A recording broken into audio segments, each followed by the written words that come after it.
अस्सलाम वालेकुम, सुबह खैर। कैसे आप सब लोग? ठीक ठाक हैं? ईद कैसी गुजरी भाई? अभी तो ईद के दिन गुजर रहे हैं। जी हाँ, अभी तो लोगों की छुट्टियां भी ख़त्म नहीं हुई और लोग बहुत ज़्यादा एंजॉय कर रहे हैं। बड़ी ज़बरदस्त ईद रही। इस दफ़ा हमने देखा कि लोगों ने बहुत खुशी से जो है वो ईद सेलिब्रेट की है। अच्छा जी, ईद नाम ही खुशियों का है और जिस तरीके से हम आपको ईद से पहले भी कहते रहे कि भाई अपनों से जो है वो अगर रूठ गए हैं तो उन्हें मना लें, तो मुझे बड़े सारे मैसेज आए और मैं इसके ऊपर बड़ा खुश हूँ। मुझे लोगों ने कहा कि भाई हमने ईद जो है वो अपनों के साथ गुजारी और जो रूठे हुए थे उनको मना लिया, तो ये बड़ा अच्छा काम किया। और अभी भी वक्त नहीं गया है, अभी भी फील वही हैं, वाइब्स वही हैं। अभी भी अगर आपसे कोई रूठ गया है तो ज़रूर मना लें, कोई नाराज़ है तो ज़रूर मना लें और ले जाएं, चले जाएं उसके घर, गोश्त ले जाएं और कहें कि भाई सारी नाराज़गी ख़त्म कर देनी चाहिए। क्योंकि ये जो ईद होती है ना, बड़ी ईद हो या जो हमारी मीठी ईद आती है वो ईद हो, इसके ऊपर नाराज़गी अच्छी नहीं लगती। तो अगर आपस में कज़न्स नाराज़ हैं तो एक दूसरे को मना लें, भाई भाई में कोई लड़ाई हुई है तो एक दूसरे को मना लें। ये वो टाइम होता है जब आप अपनी फैमिली के साथ सेलिब्रेट करते हैं। और जिस तरीके से ये तीनों दिन हम लोगों ने ईद सेलिब्रेट की, अल्हम्दुलिल्लाह हम सब की ईद जो है बहुत अच्छी गुजरी और बहुत अच्छे से सारी चीज़ें हुई। और डेफ़िनेटली मैं आप लोगों से ज़रूर पूछूंगी, जो ख़वातीन हमें देख रही हैं, हमारा शो देखती हैं, ज़रूर बताइएगा कि आप लोगों ने क्या क्या कुछ किया, क्या पकाया। और अब खा खा के, गोश्त खा खा के ज़ाहिर सी बात है मैदा भी भारी हो रहा होगा, उसके हवाले से भी आज बात करेंगे हम। इसके अलावा जो है वो हमारे शो पे हमारे साथ आज हम आपको बताएंगे कि भाई ईद की छुट्टियों में आप कहाँ कहाँ जा सकते हैं घूमने के लिए, पिकनिक पे। और हमारे साथ जो हैं वो इस वक्त कनेक्ट हो रहे हैं शेरजान, जिन्होंने हमें ज्वाइन किया है, उनको वेलकम करते हैं। अस्सलाम वालेकुम शेरजान, ईद मुबारक, कैसे हैं आप? अस्सलाम वालेकुम सबा, ईद मुबारक आपको भी। और मैं अल्हम्दुलिल्लाह ठीक हूँ। और ये जो ईद जो हमारी अभी फैमिलीज़ के साथ स्पेंड की है, बहुत ज़बरदस्त गई है। और आप जैसे आपने अभी बोला कि ये एक वक्त होता है हमारी लाइफ्स में जब फैमिलीज़ एक साथ होती हैं और इन्जॉय करती हैं टाइम एक साथ। राइट, बिल्कुल। अच्छा, तो ईद कैसी गुजरी, क्या क्या कुछ किया शेरजान? बारबेक्यू किया कि नहीं किया अभी तक, या अभी पेंडिंग में है? क्या पकाया, क्या पका आपके घर में? घर वालों ने किस तरीके से एंजॉय किया, थोड़ा सा शेयर कीजिए। जी, बिल्कुल। तो जैसे हमारे घर में जब ईद होती है तो मैं आपको बताऊँगा कि मेरी जो अम्मी है ना वो एक ज़बरदस्त कुक है। उनने अच्छा। पाकिस्तान में काफ़ी कुकिंग शोज़ किए थे जब शुरू-शुरू में स्टार्ट हुए थे पाकिस्तान में कुकिंग शोज़। हम्म। तो एक होता था डालडा का दस्तरख़्वान। तो उन वो उस पे एक इतनी अमेजिंग डिशेस बनाती थी। तो हमारे घर में जब बाकी फैमिलीज आती हैं तो आप कंपटीशन कर ही नहीं सकते क्योंकि मेरी अम्मी का खाना सबसे बेस्ट होता है। अच्छा। और उनकी बेस्ट उनकी जो डिश होती है वो चिकन बिरयानी होती है। ग्रेट ग्रेट ग्रेट, ये तो बड़ी अच्छी बात है। तो ये बताइए कि ओवरसीज़ पाकिस्तानी जो हैं वो कैसे ईद जो है वो सेलिब्रेट करते हैं? इस वक्त आप यूएसए में मौजूद हैं, तो वहाँ पर जो दीगर पाकिस्तानी हैं जब आपस में मिलते हैं तो किस तरह से सेलिब्रेट करते हैं ईद? जी, बिल्कुल। तो यहाँ ऑब्वियसली ओवरसीज़ जो पाकिस्तानी होते हैं उनका ज़्यादा और मुश्किल होता है आप क्योंकि यहाँ आपको एक कम्युनिटी चाहिए होती है जिसमें से आप मिल सकते हैं लोगों के साथ। और यहाँ मस्जिद भी होती है तो ईद की नमाज ऑब्वियसली हम पढ़ते हैं। और फिर उसके बाद जो कम्युनिटी के लोग होते हैं वो इवेंट्स रखते हैं, जैसे चांद रात के इवेंट्स होंगे यहाँ पे और परफॉर्मेंसेस होती हैं। मुख्तलिफ लोग आते हैं और मिलते हैं। और मैं समझता हूँ ये अच्छी चीज़ होती है क्योंकि क्योंकि हज़ारों मील दूर होते हैं अपने मुल्क से। और ये कुछ हमें मिलती हैं ओकेजन्स जिस पे हम एक साथ मिल सकते हैं और अपना सेलिब्रेट कर सकते हैं अपना कल्चर। तो यहाँ पे इवेंट्स होते हैं, लोग घरों पे दावत देते हैं। और बिल्कुल एक एफर्ट होता है कि आप लोगों को साथ रखें और बुलाएं ईद पे। सही। अच्छा, जिस तरीके से आप बता रहे हैं कि परफॉर्मेंसेस भी होती हैं और चांद रात पर भी लोग जो है वो इनवाइटेड होते हैं, सब पाकिस्तानी मिलके जो है वो सेलिब्रेट करते हैं। तो पहले आपसे हम एक सॉन्ग सुन लेते हैं शेरजान, फिर उसके बाद जो है वो आपकी दीगर चीज़ों के बारे में बात करेंगे कि कपड़ों की तैयारी कैसी जी जी रही, फिर आपने जो है वो वहाँ पर किस तरीके से कुर्बानी का सिलसिला होता है ये बताइएगा। लेकिन पहले आप हमें एक सॉन्ग सुनाइए। जी ज़रूर। जी। तो ये एक सॉन्ग मेरा मैंने लिखा था 2018 में। इसका नाम है आज़ाद। ओके। ठीक है, तो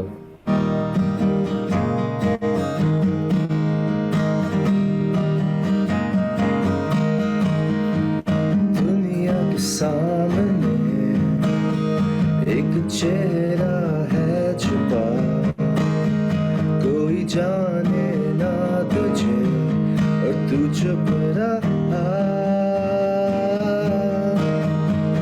सुन तो ले, आगे अभी जाना है, चल चले। सुन ले अपने दिल की, सुन तो ले, आगे अभी जाना है, चल चले। सुन ले अपने दिल की आज़ाद मुझे करो, आज़ाद मुझे करो।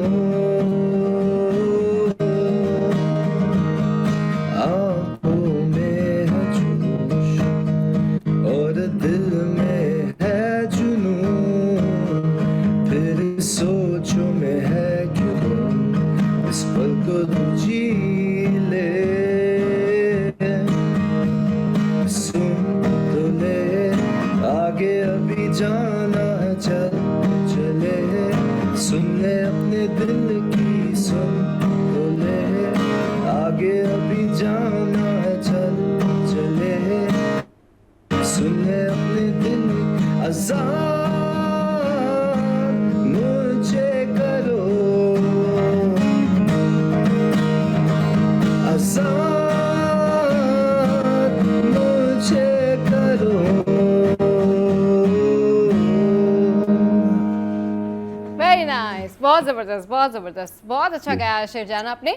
शेरजान ये बताइए कि हम ईद के हवाले से बात कर रहे थे और आपसे सॉन्ग्स भी सुन रहे हैं साथ साथ में। आपके जो फादर हैं उनके साथ आपकी ईद गुजरी या वो पाकिस्तान में थे या सबने साथ सेलिब्रेट की, ज़रा ये बताइए। जी बिल्कुल। जैसे मैंने कहा फैमिली साथ हाँ। हमारी है, तो हमने साथ गुजारी ईद। सही। और आई थिंक ईद के दिन पे हमेशा मेरे फादर वो नमाज भी लीड करते हैं हमारी फैमिली में। जी। और उसके बाद एक बहुत ही खूबसूरत खुतबा भी देते हैं और हमें बताते हैं कि इसकी स्पेशलिटी क्या है, और एक अच्छा लेसन भी सिखाते हैं हर ईद पे।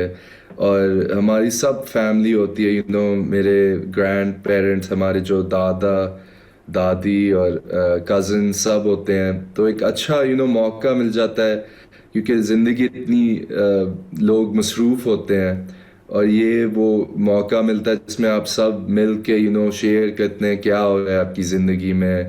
और आप खाना स्पेशली बेस्ट पार्ट होता है।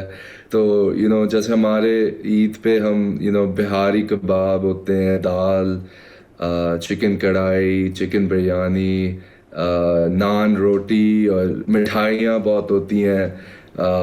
तो बहुत एक ही इंजॉयबल दिन होता है हमारे फैमिली में। सही। अच्छा, ये बताइए कि पाकिस्तान में जब ईद सेलिब्रेट करते हैं लोग, तो ज़ाहिर सी बात है बहुत ज़्यादा लोगों से मिलने का मौका मिलता है, थोड़ा रश भी होता है, ज़्यादा मज़ा आता है, लोग मवेशी मंडी जाते हैं, फिर जानवर लेकर आते हैं, फिर जो एक क्रेज़ होता है ना हम सबको ये है कि भाई गाय आएगी, तो फिर वो गाय आने की जो एक खुशी होती है, कुर्बानी की जो खुशी होती है, उस हवाले से बताइए कि वहाँ पर थोड़ा सा चेंज क्या है, वहाँ पर आप लोग पाकिस्तान की क्या क्या चीज़ें मिस करते हैं? जी बिल्कुल। जैसे आपने कहा पाकिस्तान में तो डेफिनेटली माहौल ही कुछ और है, और हाँ। ज़्यादा ज़्यादा बेहतर है और फन है, बिल्कुल। क्योंकि यहाँ लोग यहाँ की ज़िंदगी लोग मतलब अकेलापन ज़्यादा है। तो आपको ज़्यादा एक एफर्ट लगाना होता है कि आप लोगों से मिलें, अपने कम्युनिटी और अपने पाकिस्तानी कम्युनिटी से इन टच रहें। तो यहाँ एक्चुअली आप कुर्बानी कर भी नहीं सकते तो ये क्योंकि यहाँ लॉ होता है इनका। लेकिन हमेशा हम अपना हम करते हैं लाइक पाकिस्तान में हम किसी को कहेंगे कि आप हमारे बिहाफ कर दें, और जब सदका भी देते हैं तो हम वहाँ हम जिनको जानते हैं वो हाँ, हमारे बिहाफ कर लेते हैं। सही। तो आई थिंक ये आपने बिल्कुल सही कहा कि पाकिस्तान में ईद का जो मज़ा कुछ और ही है। हाँ, और क्योंकि लोग भी ज़्यादा होते हैं और वो स्पिरिट भी आप फील करते हैं जब आप ईद गुजार रहे होते हैं। और मैं समझता हूँ एक बहुत ही अच्छा टाइम होता है हमारे मुल्क में, और एक सेलिब्रेशन का टाइम होता है, ठीक है। और अच्छा आप कपड़े भी सृजन, पहनते आपने हैं। कौन सी ईद पाकिस्तान में जो है वो गुजारी? यहाँ पर कौन सी ऐसी ईद थी जब आप पाकिस्तान में थे? जी, तो मैं एक्चुअली बहुत ही छोटा था। मुझे याद है कि जब हमने जब बकरियां हमारे घर पे आई थी, चलिए मुझे बिल्कुल, याद है। ये वाकया सुनते हैं हम कि जब आप पाकिस्तान में थे, आप ईद पे यहाँ थे, हाँ, नहीं, तब आपने क्या ये मैं कुछ आपको किया? बताऊंगा जी जी, क्योंकि बिल्कुल बिल्कुल। जी जी मैं बिल्कुल, छोटा था ना। इस हवाले से बात करेंगे शेरजान, लेकिन क्योंकि इंस्टेंट ब्रेक है, ब्रेक लेते हैं, ब्रेक के बाद वापस आते हैं, फिर डिस्कशन को कंटिन्यू करेंगे।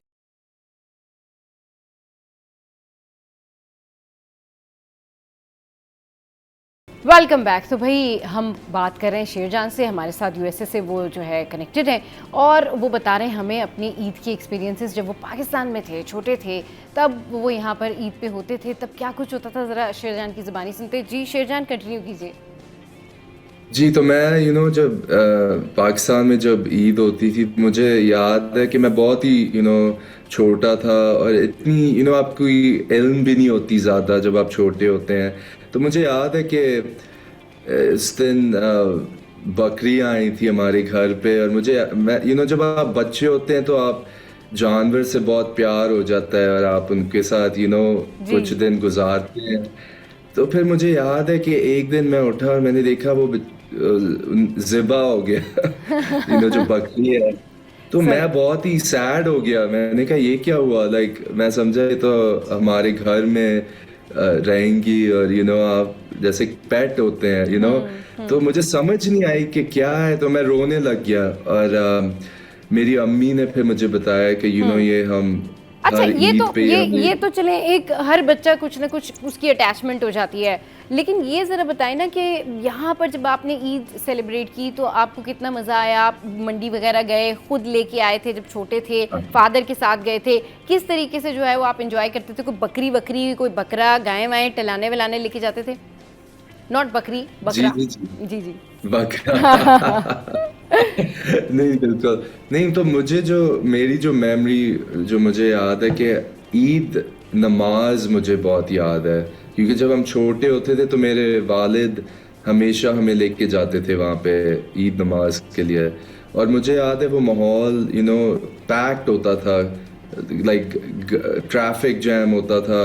लेकिन जब आप नमाज पढ़ते थे तो एक आपको अच्छी फीलिंग आती थी कि ये एक कम्युनिटी के साथ आप नमाज पढ़ रहे हैं, और आपके एक अच्छी फीलिंग आती थी। और फिर जब आप बाद में घर जाते थे तो खाना लगा हुआ है, और अम्मी खाना प्रिपेयर कर रही हैं, और लोग आ रहे हैं आपके घर पे। और मुझे याद है मेरी खाला पैसे दे रही है हमें तो ईदी।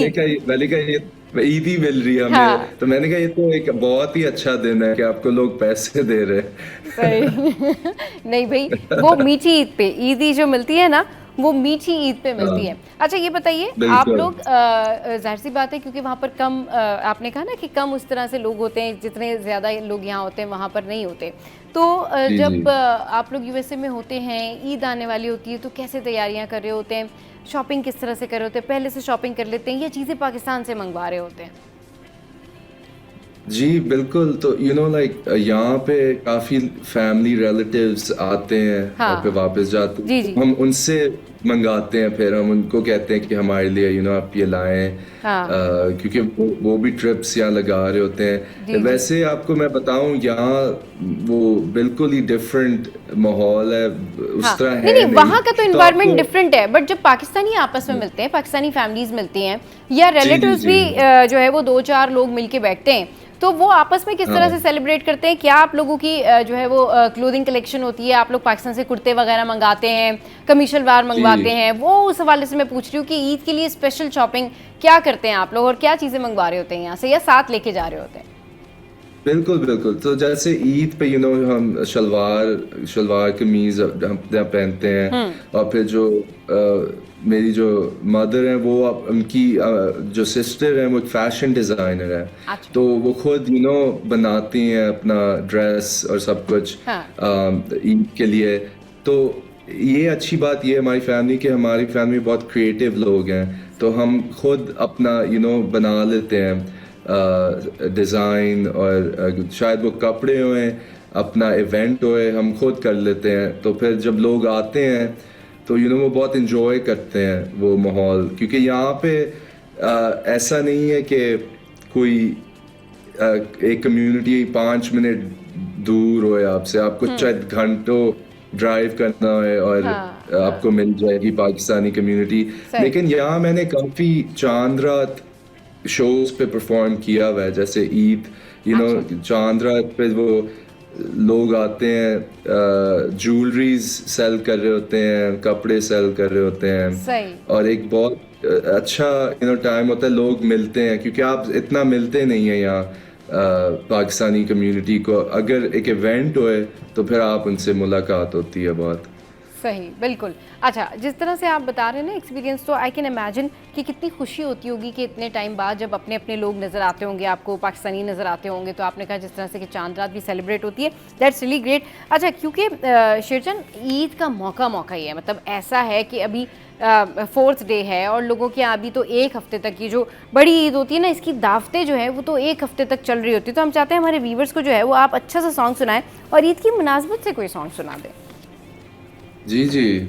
तो क्योंकि हम पाकिस्तान की बात भी कर रहे हैं, तो मैं सोच रहा हूँ एक गाना जो हमारी पहचान है, जी वो मैं आपको सुना देता श्योर हूँ। श्योर, बिल्कुल बिल्कुल सुनाइए।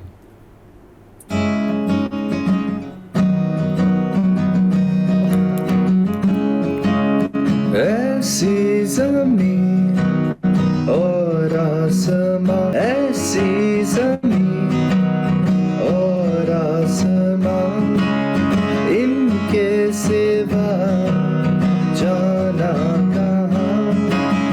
बढ़ती रहे ये रोशनी, चलता रहे ये कारवां, दिल दिल पाकिस्तान, जान जान पाकिस्तान, दिल दिल पाकिस्तान, जान जान। आपकी आवाज में नहीं, मैंने आपके साथ साथ गुनगुना लिया बस। अच्छा, आपने गा लिया, ठीक जी जी है। जी बिल्कुल, मैंने गुनगुना लिया थोड़ा बहुत। अच्छा शेरजान, ये बताइए म्यूजिक में क्या हो रहा है अभी तक, क्योंकि पहले के जी प्लान्स तो आपने हमारे साथ में शेयर किए, फ्यूचर प्लान्स क्या हैं ये जरूर बताइए। जरूर जरूर। सो लास्ट टाइम जब आपसे बात हुई थी तो मैं हाँ आपको बता रहा था कि मैं प्लान क्या कर रहा हूँ, लेकिन अब बहुत कुछ मैं कर रहा हूँ स्टूडियो में। मैं अपने नए गाने अब बना रहा हूँ, तो आप देखें शायद अगले महीने या जुलाई में एक न्यू सॉन्ग मेरा रिलीज हो रहा है, तो उसकी तैयारी कर रहा हूँ। उसकी अच्छा वीडियो भी इंशाल्लाह बनेगी। सही। तो म्यूजिक में ये कर रहा हूँ, और फिर कुछ और लोगों के साथ भी कोलैबोरेशंस कर रहा हूँ, जो अच्छा अच्छा, ये जो दूसरे आर्टिस्ट हैं। आपने जो म्यूजिक की बात की है या जो सॉन्ग अभी आप रिलीज करें, उसके वाले से बताएं। जो वीडियो आप शूट करें उसमें आप हैं, कोई और मॉडल भी लिया आपने, मतलब वही जिस तरीके से होती है certain kind of music video या सर्टन काइंड ऑफ सॉन्ग, उस तरह का है या कुछ डिफरेंट किया है आपने इसमें? जी बिल्कुल, तो वीडियो अभी उसकी शूटिंग नहीं हुई, लेकिन जो अच्छा। मैं प्लान कर रहा हूँ, जैसे हाँ। आपने कहा ऑब्वियसली मॉडल्स हाँ। होते हैं वीडियोस में, राइट। लेकिन अगर आप देखें आजकल टेक्नोलॉजी भी कितनी जी जी इम्प्रूव हो जी। गई है कि हाँ। लोग एआई भी इस्तेमाल कर रहे हैं और रियल फुटेज भी यूज़ कर रहे हैं। तो मैं थोड़ा सा उसमें से एक्सपेरिमेंट कर रहा हूँ कि क्या मैं वीडियो के लिए सोचूं, लेकिन मैं समझता हूँ कि मैं कुछ रियल चाहता हूँ, मैं कुछ फेक नहीं बनाना चाहता, या कोई एआई से कभी कभी कुछ चीज़ें फेक भी लगती हैं, तो मैं चाहता हूँ कि असल लगे और अच्छा प्रोडक्ट होए। तो वो सब कुछ अभी प्लानिंग उसकी हो रही है, तो ज़रूर मैं आपको फिर अपडेट करूँगा कि वो जब रिलीज होएगा। चलें जी, best wishes for your new music video और best wishes thank you. For your future events. बहुत शुक्रिया, आपने अपना कीमती वक्त शिरजान हमारे शो के लिए निकाला। एक दफ़ा फिर से आपको, आपकी फैमिली को सिटी 10 की जानब से ईद मुबारक। चले जी, शिरजान हमारे साथ जो है वो कनेक्टेड थे यूएसए से, और हम पूछ रहे थे उनकी ईद कैसी गुजरी। बहुत मिस करते हैं वो पाकिस्तान को, जाहिर सी बात है, जो भी पाकिस्तान से बाहर है तो पाकिस्तान में जो भी ईद मनाई जाती है, जो भी सेलिब्रेशन होती है, उसको हर पाकिस्तानी मिस करता है। चलिए जी, शो में अब वक्त तो एक ब्रेक का, ब्रेक के बाद वापस आएंगे और फिर आपको मिलवाएंगे हमारी शेफ़ वजीहा से।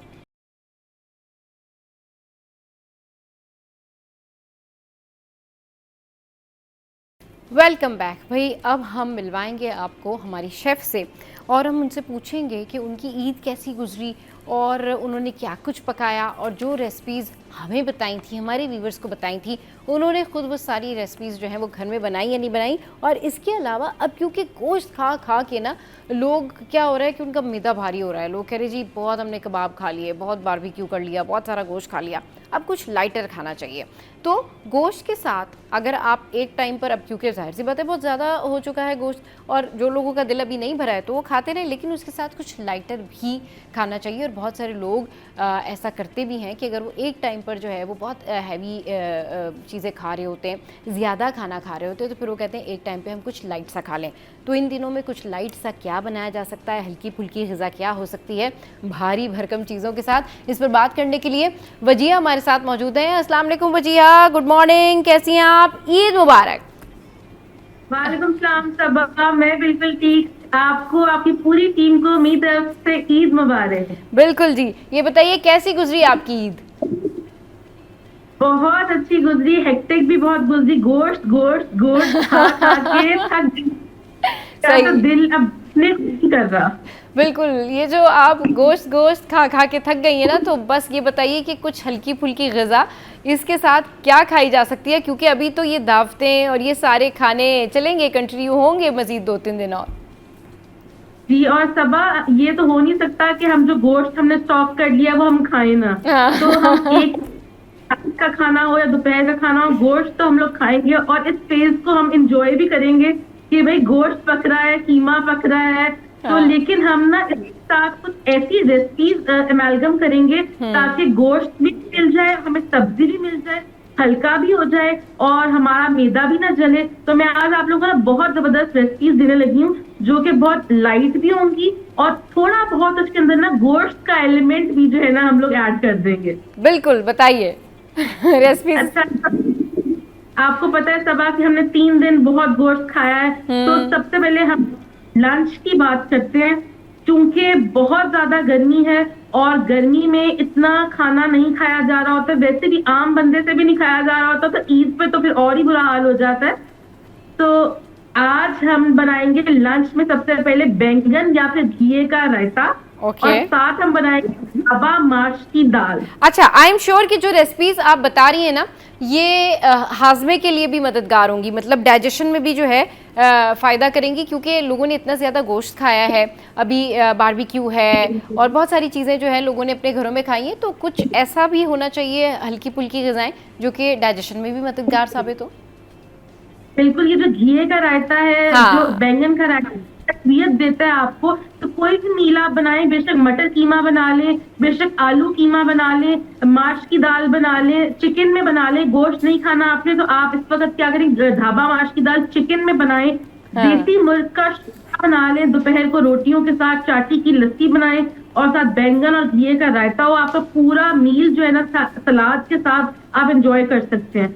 तो अब मुझे आप बताएं कि मैं आपको बैंगन के रायते की रेसिपी दूं कि घी की रायते की रेसिपी? ये आपके ऊपर छोड़ा हमने, ये आप बताइए, आप अपनी मर्जी से रेसिपीज हमारे साथ में शेयर कीजिए। आज बताती हूँ बहुत ही शानदार बैंगन के रायते की रेसिपी, क्योंकि हम ठीक है। सबकी फेवरेट है। और बैंगन को सबसे पहले क्या करना है, हमने लेना है एक अदद बड़े साइज का गोल बैंगन।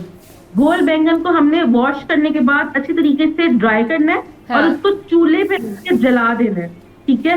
जब वो प्रॉपरली काला हो जाएगा ना, परेशान नहीं होना, उसकी स्किन प्रॉपर आपने काली कर देनी है। जब वो पूरी काली हो जाएगी, आपने उसको पानी के बोल के अंदर डिप करना है। डिप करके आपने उसका छिलका निकाल लेना है। जो गूदा निकलेगा वो हमारा बैंगन के रायते का स्मोकी पल्प होगा, जो कि आप साइड पे रख लेंगे। अब आप लेंगे दही तकरीबन आधा किलो, उसके अंदर आप ऐड करेंगे छोटे साइज का प्याज बारीक बारीक कटा हुआ, थोड़ा सा हरा धनिया, बिल्कुल थोड़ी सी हरी मिर्च बारीक बारीक कटी हुई, नमक, जीरा और थोड़ी सी लाल मिर्च। उसको अच्छी तरीके से मिक्स करेंगे और बैंगन का जो पल्प है उसके अंदर ऐड करेंगे। जरा सा पानी या फिर दूध ऐड करेंगे और जबरदस्त आपका बैंगन का रायता बिल्कुल रेडी है। और इसको हम लोग कॉम्प्लीमेंट करेंगे मटर कीमा के साथ, क्योंकि कीमा आपको तो पता है कि गोश्त हमारा अभी चल रहा है, तो अभी हम उससे तो बहुत ही शानदार मटर कीमा की रेसिपी मैं आप लोगों के साथ शेयर करने जा रही हूँ। श्योर, बिल्कुल बताइए, मटर कीमा की रेसिपी बताइए। सबसे पहले आपने क्या करना है, आपने फ्रीजर तक जाना है। फ्रीजर पे जाके आपने अपना जो गोश्त है ना, वो जो कीमा है, वो कीमा आपने निकाल लेना है, ठीक है। और कीमा निकालने के बाद आपने जो है पैन के अंदर लेना है तकरीबन आधा कप के जितना ऑयल जी, 2 छोटी बारीक बारीक कटी हुई प्याज को जरा सा ट्रांसलूसेंट करेंगे और उसके अंदर आधा किलो कीमा ऐड कर देंगे। बीफ का ले लें, अगर आप लोग बीफ का खाना चाह रहे हैं कि बहुत कीमा कीमा हो रहा है, तो आप चिकन का कीमा भी यूज कर सकते हैं, ठीक है। सही। एंड इसके अंदर आप लोग चिकन के कीमे को बीफ के कीमे को प्याज के साथ आप अच्छी तरीके से मिक्स करेंगे और उसके अंदर आप ऐड करेंगे सारे स्पाइसेस, नमक एज पर, लाल मिर्चों का powder ½ teaspoon, chilli flakes 1 teaspoon, सफेद जीरा ½ टीस्पून, काली मिर्चों का पाउडर 1 टीस्पून, गरम मसाला पाउडर 1 टीस्पून। अच्छी तरीके से भुनाई की, जितना भूनेंगे उतना अच्छा कीमे का टेक्सचर आएगा। उसके बाद आप थोड़ा टमाटर ऐड करेंगे, मसाला भूनेंगे और मटर, छिले हुए मटर ऐड कर देंगे।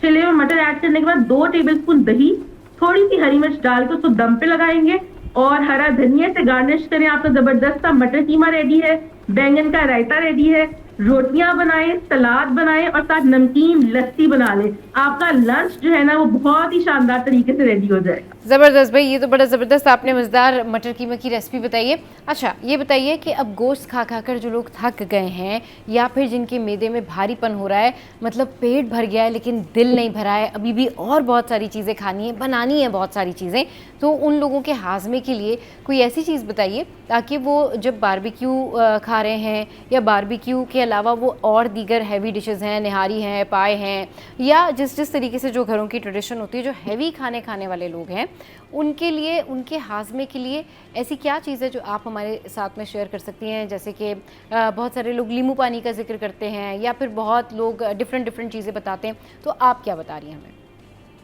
अच्छा सबा, मैंने आप लोगों को लास्ट टाइम याद होगा आपको, मैंने आपको बताया था कि हाजमे के लिए ना इमली आलू बुखारे का शरबत, क्योंकि गर्मी है और हाजमे के मैदे के लिए, जिगर के लिए बहुत तकवीत देता है इमली आलू बुखारे का शरबत। मैंने अपने लास्ट शो आप लोगों को इसकी डिटेल रेसिपी बताई थी, लेकिन आज ना आपको बहुत ही शानदार एक डिफरेंट तरीके का मिंट मार्गरीटा बनाना सिखाऊंगी, जो कि एक ठंडा भी होगा, पुदीने से तकवीत भी आपको मिलेगी और जो आप खाना खाएंगे वो आपका जल्दी हजम भी हो जाएगा। अच्छा तो मतलब आप ये कह रही हैं कि आप हमें कुछ ऐसा डिफरेंट बताने लगी हैं पुदीने के साथ में, कि पुदीने का जो जिस तरीके से आप हमें रेसिपी बता रही हैं उससे ये है कि हाजमा जो है वो भी हो जाएगा। बिल्कुल, क्योंकि जो पुदीना है ना, पुदीना बेसिकली अगर आपको वॉमिटिंग हो रही है या आपका पेट सोजल हो रहा है ना, तो पुदीना जो है ना, कहते हैं कि पुदीना और थोड़ा अदरक जो है ना वो आप खाएंगे तो आपको प्रॉपर्ली वो हजम हो जाएगा। तो वैसे तो हम लोग मिंट मार्गरीटा पीते हैं, लेकिन मैं आज आप लोगों को एक डिफरेंट रेसिपी दूंगी जो कि आपको हाजमा भी देगी खाने के बाद और आपको तकलीफ भी पहुंचाएगी। ठीक है, क्या नाम क्या है इस रेसिपी का वजिया? ये है बहुत ही शानदार पुदीने और सोडा, जो सोडा होता है ना उसका पानी, सोडा इन के जो आपका से भी ड्रिंक नहीं होती कि आप सोडा अच्छा, वाटर यानी होता है। कि पुदीने और सोडा का जो पानी है उसके साथ आप ये रेसिपी हमारे साथ में शेयर कर रही हैं, जिसकी वजह से अगर किसी को वोमिट होती है, ज़्यादा खाने से बदहज़मी होती है या दीगर इश्यूज होते हैं तो वो फिर उसके मसाइल हल हो जाएंगे। बिल्कुल हमारे साथ में शेयर कीजिए ये रेसिपी। शेयर करती हूँ। हाँ। सबसे पहले आपने ब्लेंडेड जग लेना है, उसके अंदर आपने ज्यादा सारी सबसे पहले बर्फ ऐड करनी है, ठीक है, क्योंकि बर्फ से आपको जो है वो हाजमा, क्योंकि हमें गर्म चीजें नहीं पसंद, हम ठंडा खाएंगे तो हमारा हाजमा होगा। सबसे पहले ब्लेंडेड जग में आपने ऐड करना है ज्यादा सारी बर्फ, उसके अंदर आपने ऐड करना है 1/4 कप या फिर मुट्ठी में जितना पुदीना आ जाए वो पुदीना ऐड करेंगे। जरा सा अदरक का टुकड़ा, ज्यादा अदरक नहीं डालनी, कड़वा हो जाएगा, बिल्कुल जरा सा अदरक का टुकड़ा। काला नमक हाजमे के लिए बहुत अच्छा होता है, तो तकरीबन 1/2 टीस्पून हम डालेंगे काला नमक। लेमन जूस तकरीबन 2 से 3 टेबल स्पून, और बर्फ के साथ पहले इन सब चीजों को हम लोग ब्लेंड कर लेंगे और प्रॉपरली स्लशी सा मिक्सचर रेडी हो जाएगा। उसके बाद हम उसके अंदर या तो पानी ऐड कर लें, अगर आप पानी ऐड नहीं कर रहे तो आपने जो सोडा वाटर मिलता है, इजीली मार्केट में अवेलेबल है, हर ब्रांड का अवेलेबल है, सस्ता होता है, महंगा नहीं होता, वो सोडा वाटर आपने ऐड किया। चीनी आपने या फिर शक्कर ऐड की अपने टेस्ट बड्स के लिहाज से, उसको ब्लेंड किया, और हर खाने के बाद आप थोड़ा थोड़ा, बिल्कुल थोड़ा थोड़ा आप वो पी लेंगे तो आपका हाजमा भी होगा और आपको खाना जो है ना बोझल बोझल भी नहीं लगेगा। बिल्कुल ठीक कह रही हैं कि खाना बोझल बोझल भी नहीं लगेगा। अच्छा, जिस तरीके से आप हमारे साथ में ये सारी चीज़ें शेयर कर रही हैं, हमारे नाज़रीन को इससे बहुत ज़्यादा फ़ायदा होगा। ये बताइए, कुछ किचन हैक्स के बारे में बात कर लेते हैं जैसे कि खाने में नमक तेज़ हो जाए, गोश्त नहीं गल रहा हो, या सालन में घी बहुत ज़्यादा हो जाए, या ऐसा लगे कि नहारी जो है वो बहुत ज़्यादा, उसकी जो ग्रेवी है वो थोड़ी सी ज़्यादा पतली हो गई है या ज़्यादा गाढ़ी हो गई है, ये बताइए इसके लिए क्या करना चाहिए इंस्टेंट? सबसे पहले नमक की बात की आपने, तो मैं आप लोगों को खाने में नमक तेज हो जाए तो उसका बताती हूँ। आपने क्या करना है, हमने सुना होगा कि अगर चावलों में नमक तेज हो गया है या तो ग्रेवी में नमक तेज हो गया है, कढ़ाई में नमक तेज हो गया, तो हम क्या करते हैं, हमने सुना हुआ है कि हम लोग जो है ना मोटी मोटी आटे की गोलियां जो है ना उसके अंदर ऐड कर देते हैं, वो भी बहुत अच्छा ऑप्शन है। लेकिन अगर आपका नमक तेज हो गया है तो आप अगर ग्रेवी बना रहे हैं तो उसके अंदर आप 3 से 4 टेबल स्पून दही ऐड कर दें। दही से क्या होगा, एडिशनल ऐड कर दें, वैसे अगर आपने ऐड की हुई है कोई बात नहीं, आप उसके अंदर 3-4 टेबल स्पून नमक तेज होने के बाद मजीद ऐड कर दें, तो क्या होगा, नमक सारा जो है ना वो दही उठा लेगी और आपका ग्रेवी कढ़ाई है उसका जो नमक है वो बिल्कुल ठीक हो जाएगा। अगर आप चावल बना रहे हैं और आपका नमक तेज हो गया और आपको नहीं समझ आ रही कि दम भी लग गया है, चावल भी अब हमारे जाया हो जाएंगे, कुछ जाया नहीं होगा, आपने आलू लेना है, आलू एक बड़े साइज का, उसको आपने मोटे मोटे पीसेस में काट लेना जो कि बाद में हम चुन सके। आपने चावलों के अंदर थोड़ी जगह बनानी है, उसके अंदर आपने आलूओं को दबा देना है, दबाने के बाद आपने उसको दम देना है चूल्हा बंद करके, क्योंकि हमारा दम आ चुका होगा तो हमने चूल्हा बंद करके उसको दम देना है। और विद इन 5 to 10 मिनट्स क्या होगा, आपने उस आलू को निकाल के उसके कटलेट्स बना लें, उसको आपने फेंकना नहीं है, उसकी चाट बना लें, कुछ कर लें, और आप यकीन करें वो आलू जो है वो प्रॉपरली एक्सेसिव नमक जो है ना वो एब्जॉर्ब कर लेगा और आपके चावलों में नमक है ना वो बिल्कुल ठीक हो जाएगा। चलें जी, बहुत शुक्रिया वजिया आपके कीमती वक्त के लिए। वंस अगेन ईद मुबारक टू यू एज वेल। और बहुत ज़बरदस्त आपने हमारे साथ में जो है वो कुकिंग हैक भी शेयर किए, इसके अलावा जो है वो अच्छी अच्छी रेसिपीज़ भी बताई हमें। चलिए जी, शो में यहाँ वक्त तो एक ब्रेक का, ब्रेक के बाद वापस आएंगे तो मिलवाएंगे आपको शाहबाई से और उनसे पूछेंगे कि भाई अब ये जो लोगों को गोश्त खा के बदहज़मी हो रही है या भारीपन फील हो रहा है या गम्स में प्रॉब्लम हो रही है, मसूड़ों में ज़्यादा प्रॉब्लम हो रही है, उसका क्या हल है। एक छोटे से ब्रेक के बाद।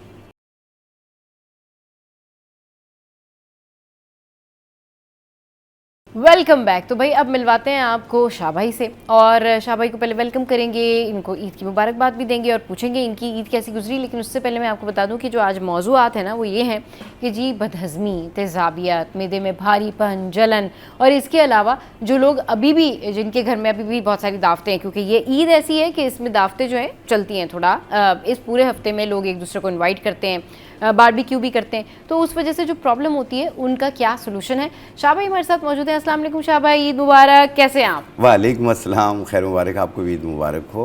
कैसी ईद गुजरी आपकी, ये बहुत बताइए। अच्छी गुजरी है, मेहमानों के साथ भी गुजरी है, हाँ। और कुर्बानी में भी साथ थे, बच्चों के साथ कुर्बानी की हमने, अच्छा, तो बहुत अच्छा लगा। बहुत अच्छा लगा। हाँ, जाहिर सी बात है, फैमिली टाइम होता है और हर इंसान जो है अपनी फैमिली के साथ ईद सेलिब्रेट कर रहा होता है। अच्छा शाह भाई, ये बताएं कि आप लोगों को तो बड़ा सोल्यूशन वगैरह बताते हैं कि भाई ये रेमेडीज़ हैं, आपको प्रॉब्लम होती है तो आप भी यही सारी रेमेडीज़ करते हैं और आपको बड़ा फ़ायदा होता है। घर पे हाँ। काफ़ी चीज़ें मौजूद होती हैं, सही। तो हम कोशिश करते हैं कि इसी से ही हम ठीक हो जाएं। स्पेशली बड़ी ईद स्पेशली पे। तौर पे हाँ। बड़ी ईद पे या आम दिनों में भी। तो जिस तरह मैदे में तेज़ाबियत हो जाती है तो हमने क्या इस्तेमाल करना है, हाँ। फीवर हो गया हम क्या इस्तेमाल करें, या हमें सर दर्द हो गया हम क्या इस्तेमाल करें। करें, हाँ। तो इस तरीके से हम साथ साथ चलते हैं। साथ साथ चलते हैं। चलिए जी शाह भाई, अब बहुत सारे ऐसे लोग हैं जिन्होंने मैसेजेस किए कि भाई अब हम थोड़ा सा गोश्त खाया है हमने तो मैदे में भारीपन हो रहा है, तेज़ाबियत हो रही है, अब क्या करें, उसका क्या हल है? देखिए, जो किचन की चीज़ों से आप अपने आप को ठीक कर सकते हैं ना, हाँ। कि आपको अगर भारीपन हो रहा है, अफारा हो रहा है, गैसेस बन रही है, पेट में दर्द दर्द सा फील हो रहा है, या मैदे में जलन जलन सी फील हो रही है, तो उसको ठीक करने के लिए आपने लेना है अजवाइन, सौंफ, अनारदाना। ये तीनों चीज़ें किचन में मौजूद होती हैं। थोड़ा सा पुदीना ले लें, इसके अंदर मिला के इनको बारीक पाउडर बना लें, और हस्बे जायका आप नमक डाल सकते हैं, काला नमक डाल लें, और आधी चाय वाली चम्मच खाना खाने के बाद पानी के साथ लें। अगर ब्लड प्रेशर रहता हो तो फिर नमक का इस्तेमाल ना करें, बाकी चीज़ें आप डाल लें। सही। आप देखिएगा कि विदिन 10-15 मिनट में आपको आराम आ जाएगा। अच्छा। हाँ, अफारापन भी ख़त्म हो जाएगा, खट्टी मीठी डिकारें भी दूर हो जाएंगी, पेट का फूलना, मैदे में जलन फील होना, ये दूर हो जाएगी। सही। तो ये आजमा के देख लें, इंशाल्लाह आपको इससे फ़ायदा होगा। बिल्कुल अच्छा, अब शाह भाई से हम पूछ रहे हैं कि भाई जो लोग गोश्त खा रहे होते हैं उनमें जो प्रॉब्लम शुरू होती है कि वो उनको भारीपन फील हो रहा है, तेज़ाबियत हो रही है, उसके लिए क्या रेमेडी है, उसके लिए क्या करना चाहिए घर में ही इंस्टेंट तौर पे? शाह भाई ये बताएं। देखिए, जिनको तेज़ाबियत फील हो हाँ। रही है, पेट में अफारा फील हो रहा हो, तो जिससे इसमें घर की चीज़ों से आप बनाएंगे। हाँ। आपने लेना है सौंफ, हाँ। अजवाइन और अनारदाना। ठीक। ये तीनों चीज़ें 50 ग्राम पुदीना भी डाल लें, मिक्स करके पाउडर बना लें। हाँ। खाना खाने के बाद 1 चाय वाला चम्मच जायके के तौर पे काला नमक मिला सकते हैं आप। अच्छा। ठीक है, लेकिन अगर बीपी रहता हो, ब्लड प्रेशर रहता हो, तो काला नमक अवॉइड कीजिए, सिर्फ यही काफ़ी है। खाना खाने के बाद छोटा चाय वाला चम्मच पानी के साथ आप देखिएगा 10-15 मिनट में आराम आ जाएगा, पेट का फारा भी दूर हो जाएगा, मैदे की जलन भी दूर हो जाएगी, और पेट जिस तरीके से खट्टी मीठी डिकारें आती हैं तो ये भी ठीक हो जाएगी। अच्छा, लेकिन जब खाना खा रहे हो ना, जी। तो कम से कम आराम आराम से खाइए, हाँ, चबा के खाइए। खाइए। अच्छा, हाँ, बिल्कुल। एक ये एहतियात कीजिए आप लोग, और जब भूख लगी हो तो उस टाइम पे खाया करें। आप भूख लगी हुई है लेकिन चीज़ रेडी नहीं है, हाँ। तो उससे भी प्रॉब्लम्स होती है। अच्छा, उससे भी प्रॉब्लम होती है कि अगर आप को लगता है कि जी आपको भूख लगी हुई है और आपको फौरी तौर पर खाना खाने की ज़रूरत है, लेकिन अगर उस टाइम आपको खाना नहीं मिलता और उसके 1 घंटे बाद या 1.5 घंटे बाद आप खाना खा रहे होते तो उसकी क्या साइड इफेक्ट? उसमें ये है, साइड इफेक्ट नहीं है, उसमें ये है कि फिर खट्टी मीठी डिकारें आना शुरू हो जाती हैं, बदहज़मी टाइप की हो जाती है, और सर भारी हो जाता है। अच्छा, सही। एकदम सर भारी हो जाता है, चकरा जाते हैं लोग। सही।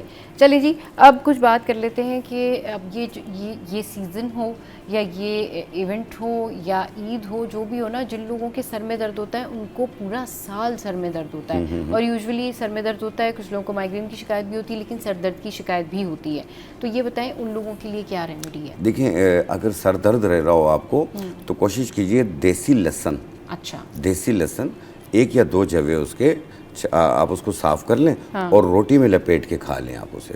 अच्छा। रोटी में लपेट के आप डायरेक्ट खाएंगे तो मैदे में तेज़ाबियत करेगा, तो रोटी में लपेट के खाएंगे तो एक तो उसकी स्मेल कम हो जाएगी, दूसरा ये है कि तेज़ाबियत भी नहीं होगी, और सर दर्द में फौरी आराम आ जाएगा, चाहे वो किसी भी रीज़न से हो। ठीक है, और जब शॉप्स खुल जाएं, मार्केट खुल जाए, तो एक फूल आते हैं लेवेंडर फ्लावर, जिसे इस्तेखुद्दूस कहते हैं। अच्छा। लेवेंडर फ्लावर, उसकी 1 चम्मच को 1.25 कप पानी में डाल के उबाल लें, कहवा बन गया। 1 टाइम रोज़ाना पिएं, स्ट्रेस लेवल को भी ये कंट्रोल करेगी, और साथ में माइग्रेन पेन को भी ख़त्म करेगी।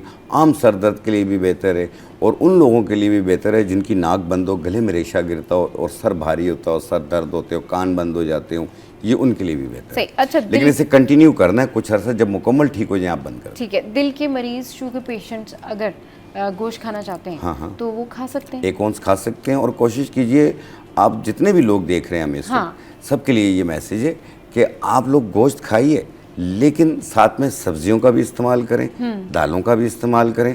आप सुबह दोपहर शाम गोश्त कर रहे हैं, ये काम ना करें आप 1 टाइम सब्जी कर लें, आप 1 टाइम गोश्त कर लें आप, और फिर उसके बाद आस्ते आस्ते अपनी रूटीन में इसको रूटीन में रखें आप।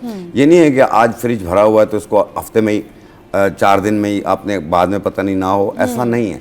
ये आपके पास ही है, आप इसको म्याना रवैये के साथ इस्तेमाल करें ताकि आप बेहतर रहें। बेहतर। अब मेरे यहाँ पे भी ऐसे ही हो रहा है। पहले दिन हमने अफगानी पुलाव खाई है, उसके दूसरे दिन हम दिन के टाइम पे हमने गोश्त बनाया, रात के टाइम पे थोड़ी सी सब्जी बना ली, अब उसके अगले दिन हमने दाल भी पकाई। ठीक है, तो ये इस तरह आप अपनी रूटीन को इस तरह रखें। आप एकदम से आप गोश्त पे आ जाएंगे तो फिर बदहजमी तो होगी आपको। हाँ, फिर जाहिर सी बात है बदहजमी होती है। अच्छा शाह भाई, ये बताइए कि जो लोग पूरा साल ज़्यादा मीट नहीं खाते हैं, लेकिन जब बड़ी ईद होती है तो डेफिनेटली वो शौक से खाते हैं कि भाई फ्रेश मीट है और घर में चीज़ें बनी हुई हैं और कबाब्स हैं या फिर बारबेक्यू है, निहारी है, पाए हैं एंड ऑल दैट, उसकी वजह से उनको सडन प्रॉब्लम शुरू हो जाती है। वो कहते हैं जी हमें ना ऐसा लग रहा है कि जैसे हमारा पेट फूल रहा है या हमें भारीपन हो रहा है, हम कितनी वॉक करें, हमें तो लग रहा है शायद हमने बहुत ज़्यादा खा लिया है। या फिर कुछ लोगों को यूरिन में भी जो है वो प्रॉब्लम होती है, यूटीआई में भी कुछ लोगों को इन्फेक्शन हो जाता है। उसकी क्या वजूहत होती है और रेमेडी क्या है? देखिए, एक तो मीट की वजह से होती है, दूसरा हम आजकल गोश्त चावल भी बना रहे हैं। अब चावलों के अंदर कंकर आ जाते हैं, तो वो जाके यूरिन इन्फेक्शन पैदा करते हैं। और आम तौर पे भी बाज़ लोगों को यूटीआई की प्रॉब्लम रहती है। और एक ये पेशेंट परेशान होते हैं, एक प्रोस्टेट ग्लैंड्स के पेशेंट परेशान होते हैं कि अगर गोश्त वाली चीज़ खा लेते हैं तो यूरिन का फ्लो एक तो कम होता है, लेकिन बार बार होता है, कंट्रोल नहीं हो रहा होता। रात को सोते हैं एकदम यूरिन आ जाता है, सोते हैं यूरिन, टांगों में से दम ख़त्म हो जाता है और यूरिन रुक रुक के भी आ रहा होता है। तो इसको ठीक करने के लिए देखें, फिर आपको 2 जड़ी बूटियाँ इस्तेमाल करनी होंगी। आपने लेना है बहुफली बूटी, बहुफली बूटी 1 चम्मच, गोखरू बूटी 1 चम्मच। 1 गिलास पानी में रात को डिप कर दें, रात भर पड़ा रहे, सुबह निहार पेट छान के पी लें। 1 टाइम रोज़ाना करें और पानी का टेक ज़्यादा कर लें। आप देखें यूटीआई तो आपका फौरी तौर पे ठीक हो जाएगा, लेकिन जो आपका प्रोस्टेट ग्लैंड बढ़ा हुआ है इसको ठीक होने में थोड़ा टाइम लेती है। ये कम से कम 2-3 महीने भी लग जाते हैं मुकम्मल ठीक होने में, लेकिन 5 दिन में काफ़ी रिलीव होगा, काफ़ी बेहतर होंगे। तो इसको कंटिन्यू रहिए। डायबिटिक पेशेंट भी ले सकता है, हाई बीपी वाले भी ले सकते हैं इसे। अच्छा, ये मतलब सेफली ले सकते हैं? सेफली ले सकते हैं। अच्छा, अब कुछ ये बताएं कि भाई मैदे में ठंड रखने के लिए, मैदे को ठीक रखने के लिए, डाइजेस्टिव सिस्टम को ठीक रखने के लिए, स्किन को ठीक रखने के लिए लोग जो है जो डाइट पे होते हैं वो बड़ा एतदाल के साथ गोश्त खा रहे होते हैं कि ऐसा ना हो कि भाई ज़्यादा वो अगर खाएं तो उनको पिंपल निकल आए गर्मी की वजह से या उनके मैदे में प्रॉब्लम हो जाए। इसको मतलब इसको बैलेंस डाइट कहते हैं। इस बैलेंस डाइट के साथ ऐसी कौन सी रेमेडी है जो इसको मज़ीद बेहतर कर सकती है और मैदे में गर्मी और पिंपल्स को रोक सकती है? देखिए, सबसे बेहतरीन है उनाब। अच्छा, उनाब 5 दाने 1 गिलास पानी में भिगो दें और सुबह निहार पेट छान के वो पानी पी लें। सही। वो हर किस्म की स्किन एलर्जीज़ को भी दूर करेगी, स्किन को साफ़ भी करेगी, और गर्मी के लिए भी बहुत अच्छा है, ठंडा भी है, तेज़ाबियत को भी दूर करेगी, हाथ पाँव की जलन को भी दूर करेगी। तो उनाब 5 दाने आप पानी में भिगो दें और सुबह निहार मुँह छान के वो पानी पी लें। अच्छा। चेहरे पे पिंपल्स निकल रहे हो, ये उसको भी ख़त्म करती है। अच्छा, अब क्योंकि हम बात कर रहे हैं इस हवाले से कि लोगों को खाना खाने से जो बदहज़मी होती है उसका सोल्यूशन, उसकी रेमेडी तो शाह भाई बता रहे हैं, लेकिन यूजुअली लोग पहले से भी बीमार है ना। मतलब अब अगर किसी को कोलेस्ट्रॉल का प्रॉब्लम है, किसी को शुगर का प्रॉब्लम है, किसी को एसिडिटी रहती ही है, उन लोगों के लिए क्या रेमेडी है? क्योंकि ये तो चले ये वो रेमेडीज़ है ना जो शॉर्ट टर्म रेमेडीज़ हो गई, लाइक गोश्त के हवाले से हो गई जी, ज़्यादा खा लिया तो क्या करें, हाजमे के लिए क्या करें। बट लॉन्ग टर्म जिन लोगों को किडनी का प्रॉब्लम है, जिन लोगों की किडनी में इशू है, जिन लोगों की यूटीआई में इशू है, जिन लोगों को शुगर का प्रॉब्लम है और जिन लोगों को लगता है ना हाथ पैर उनके सुन्न हो रहे हैं एंड ऑल दैट, उनके लिए क्या रेमेडी? देखिए, जो किडनी के इश्यूज़ हैं ना, ये बहुत ज़्यादा एहतियात कीजिए। ये डायबिटिक पेशेंट को बहुत ज़्यादा होते हैं, बीपी के पेशेंट्स को बहुत ज़्यादा होते हैं, क्योंकि आपका शुगर जो है वो अप एंड डाउन जितना होगा उतना ही किडनी पे और दिल पे इसका असर आएगा। तो कोशिश कीजिए अपनी दवाएं वक्त पे इस्तेमाल कीजिए, एक दिन का भी नागा ना कीजिए, और अगर दवाओं में रद्दोबदल भी करनी हो तो अपने डॉक्टर के मशवरे से कीजिएगा, खुद से ना कीजिएगा, पड़ोसियों से मशवरा करके ना कीजिएगा, क्योंकि पड़ोसियों पर डिग्री नहीं होती है। सही, ठीक है। ये बहुत एहतियात कीजिए आप लोग। एक नाजुक शीशा हैं आप। और जिन लोगों की शुगर कंट्रोल नहीं हो रही है, अपनी शुगर को कंट्रोल करने के लिए आपने लेना है चंदन के पत्ते। अच्छा, चंदन के पत्ते ले लें 50 ग्राम, जामुन की गुठली 50 ग्राम, गुड़मार बूटी 50 ग्राम। मैं दोबारा रिपीट कर देता हूँ, चंदन के पत्ते 50 ग्राम घुड़मार बूटी 50 ग्राम, जामुन की गुठली 50 ग्राम, इनको मिला के पाउडर बना लें। एक खाने वाला चम्मच सुबह नाश्ते से पहले, एक खाने वाला चम्मच रात खाने से पहले पानी के साथ। और अगर इंसुलिन है तो वो जारी रखनी है, अगर कोई डॉक्टर की मेडिकेशन है वो जारी रखनी है। और इंशाल्लाह आप देखिएगा इसको कुछ अरसा यूज़ करके अपना शुगर टेस्ट करवा लीजिएगा, आपका फास्टिंग रैंडम ये भी कंट्रोल में मिलेगा, आपको HbA1c करवाएंगे वो भी इंशाल्लाह कंट्रोल में मिलेगा। सही। और एक चीज़, दूसरी चीज़ आपने बताई है कोलेस्ट्रॉल। कोलेस्ट्रॉल के पेशेंट भी एहतियात करें, नॉर्मल गोश्त खाएं आप, जिस तरह मैंने कहा कि सब्जियों का भी इस्तेमाल करें साथ साथ में। तो एक लकड़ियाँ आती हैं अर्जुन की छाल, अर्जुन की छाल 1 इंच का टुकड़ा 1.25 कप पानी में डाल के उबाल लें, कहवा बन गया। एक टाइम रोज़ाना पिएं। सही। और 2 महीने पी के अपना लिपिड प्रोफाइल करवा लें, आपका HDL भी कंट्रोल में मिलेगा और ट्राइग्लिसराइड भी कंट्रोल में मिलेगा। चलिए जी, मज़ीद भी जो है वो बातें करेंगे, शाह भाई मौजूद हैं और बहुत सारी ढेर सारी बातें करनी है, स्किन केयर की भी बात करनी है, लेकिन छोटे से ब्रेक के बाद।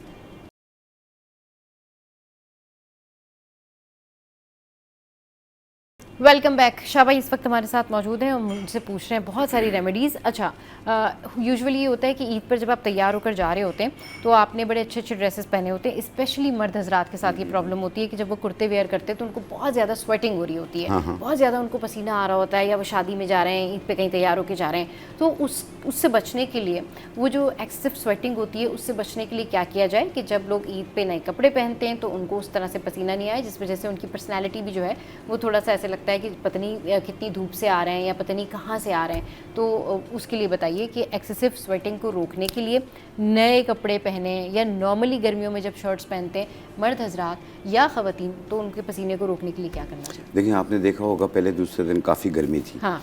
और गर्मी, अब जाहिर बात है वेदर भी गर्म है, हाँ। पसीना तो आएगा। हाँ। आप पानी का टेक ज़्यादा रखिए। सही। पानी का टेक ज़्यादा रखिए और एक गिलास, जैसे एक पानी की ठंडे पानी की बोतल होती है, उसमें 1 चाय वाला चम्मच तो उसमें बलंगा डाल लें, डाल के हिला लें आप। और जायके के तौर पे गुड़ भी मिला सकते हैं, कोई हर्ज नहीं है। आप ये पीते जाएं, आप देखें पसीने की शिद्दत भी कंट्रोल होगी, पसीने में जो तेज़ाबियत होती है ये उसको भी ख़त्म करेगी। और आम तौर पे एक लाल फटकड़ी आती है, लाल फटकड़ी, उसका 1 मटर के दाने के बराबर स्प्रे वाले अर्के गुलाब में डाल लें, हिला लें, और वो आप अपने फेस पे स्प्रे करें और टिश्यू से साफ़ करें। इससे ऑयली जो स्किन होती है आपकी, बहुत ज़्यादा ऑयल हो रही होती है, ये उसको भी ख़त्म करेगी।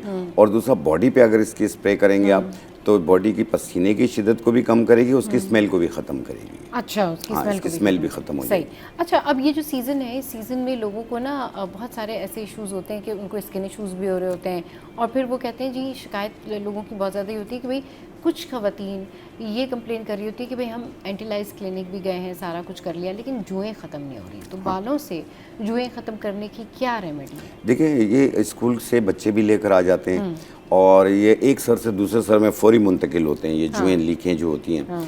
तो ये काफ़ी लोगों की ये प्रॉब्लम है। तो बहुत ही आसान है इसका हल। आपने लेना है नीम के बीज। नीम के बीज आप ले लें, 100 ग्राम ले लें, उसको पाउडर बना लें, और उसमें से थोड़ा सा पाउडर लिया, थोड़ा सरसों का तेल लिया, इसको मिला लिया, नरम सा पेस्ट बना लिया। ठीक है, जितना लगा सकते हैं सर पे, पूरे सर पे लेप कर लें। लेप करने के बाद 15-20 मिनट के बाद या आधे घंटे के बाद आप सर धो लें। ये एक टाइम रोजाना करें, 5 दिन तक करें, ना जूं रहेगी ना लीक रहेगी सर पे। अच्छा, इंशाल्लाह। और ये बड़ी जबरदस्त रेमेडी है, क्योंकि लोग ना ये मैंने अपनी बेटी पे परेशान किया था। हैं। मेरी अच्छा। छोटी बेटी है, स्कूल जाती है ना, हाँ। तो वो उसके साथ बड़ी प्रॉब्लम होती थी। अच्छा, तो ये मैटर सॉल्व हो हाँ, गया हाँ। था। सही। अच्छा जी, अब आ जाते हैं हम दांतों के इशू पे। अब क्योंकि गोश्त तो खाया है लोगों ने और खा भी रहे हैं, दांतों में भी दर्द हो गया है और गम्स में भी बहुत सारे लोगों की ब्लीडिंग शुरू हो जाती है।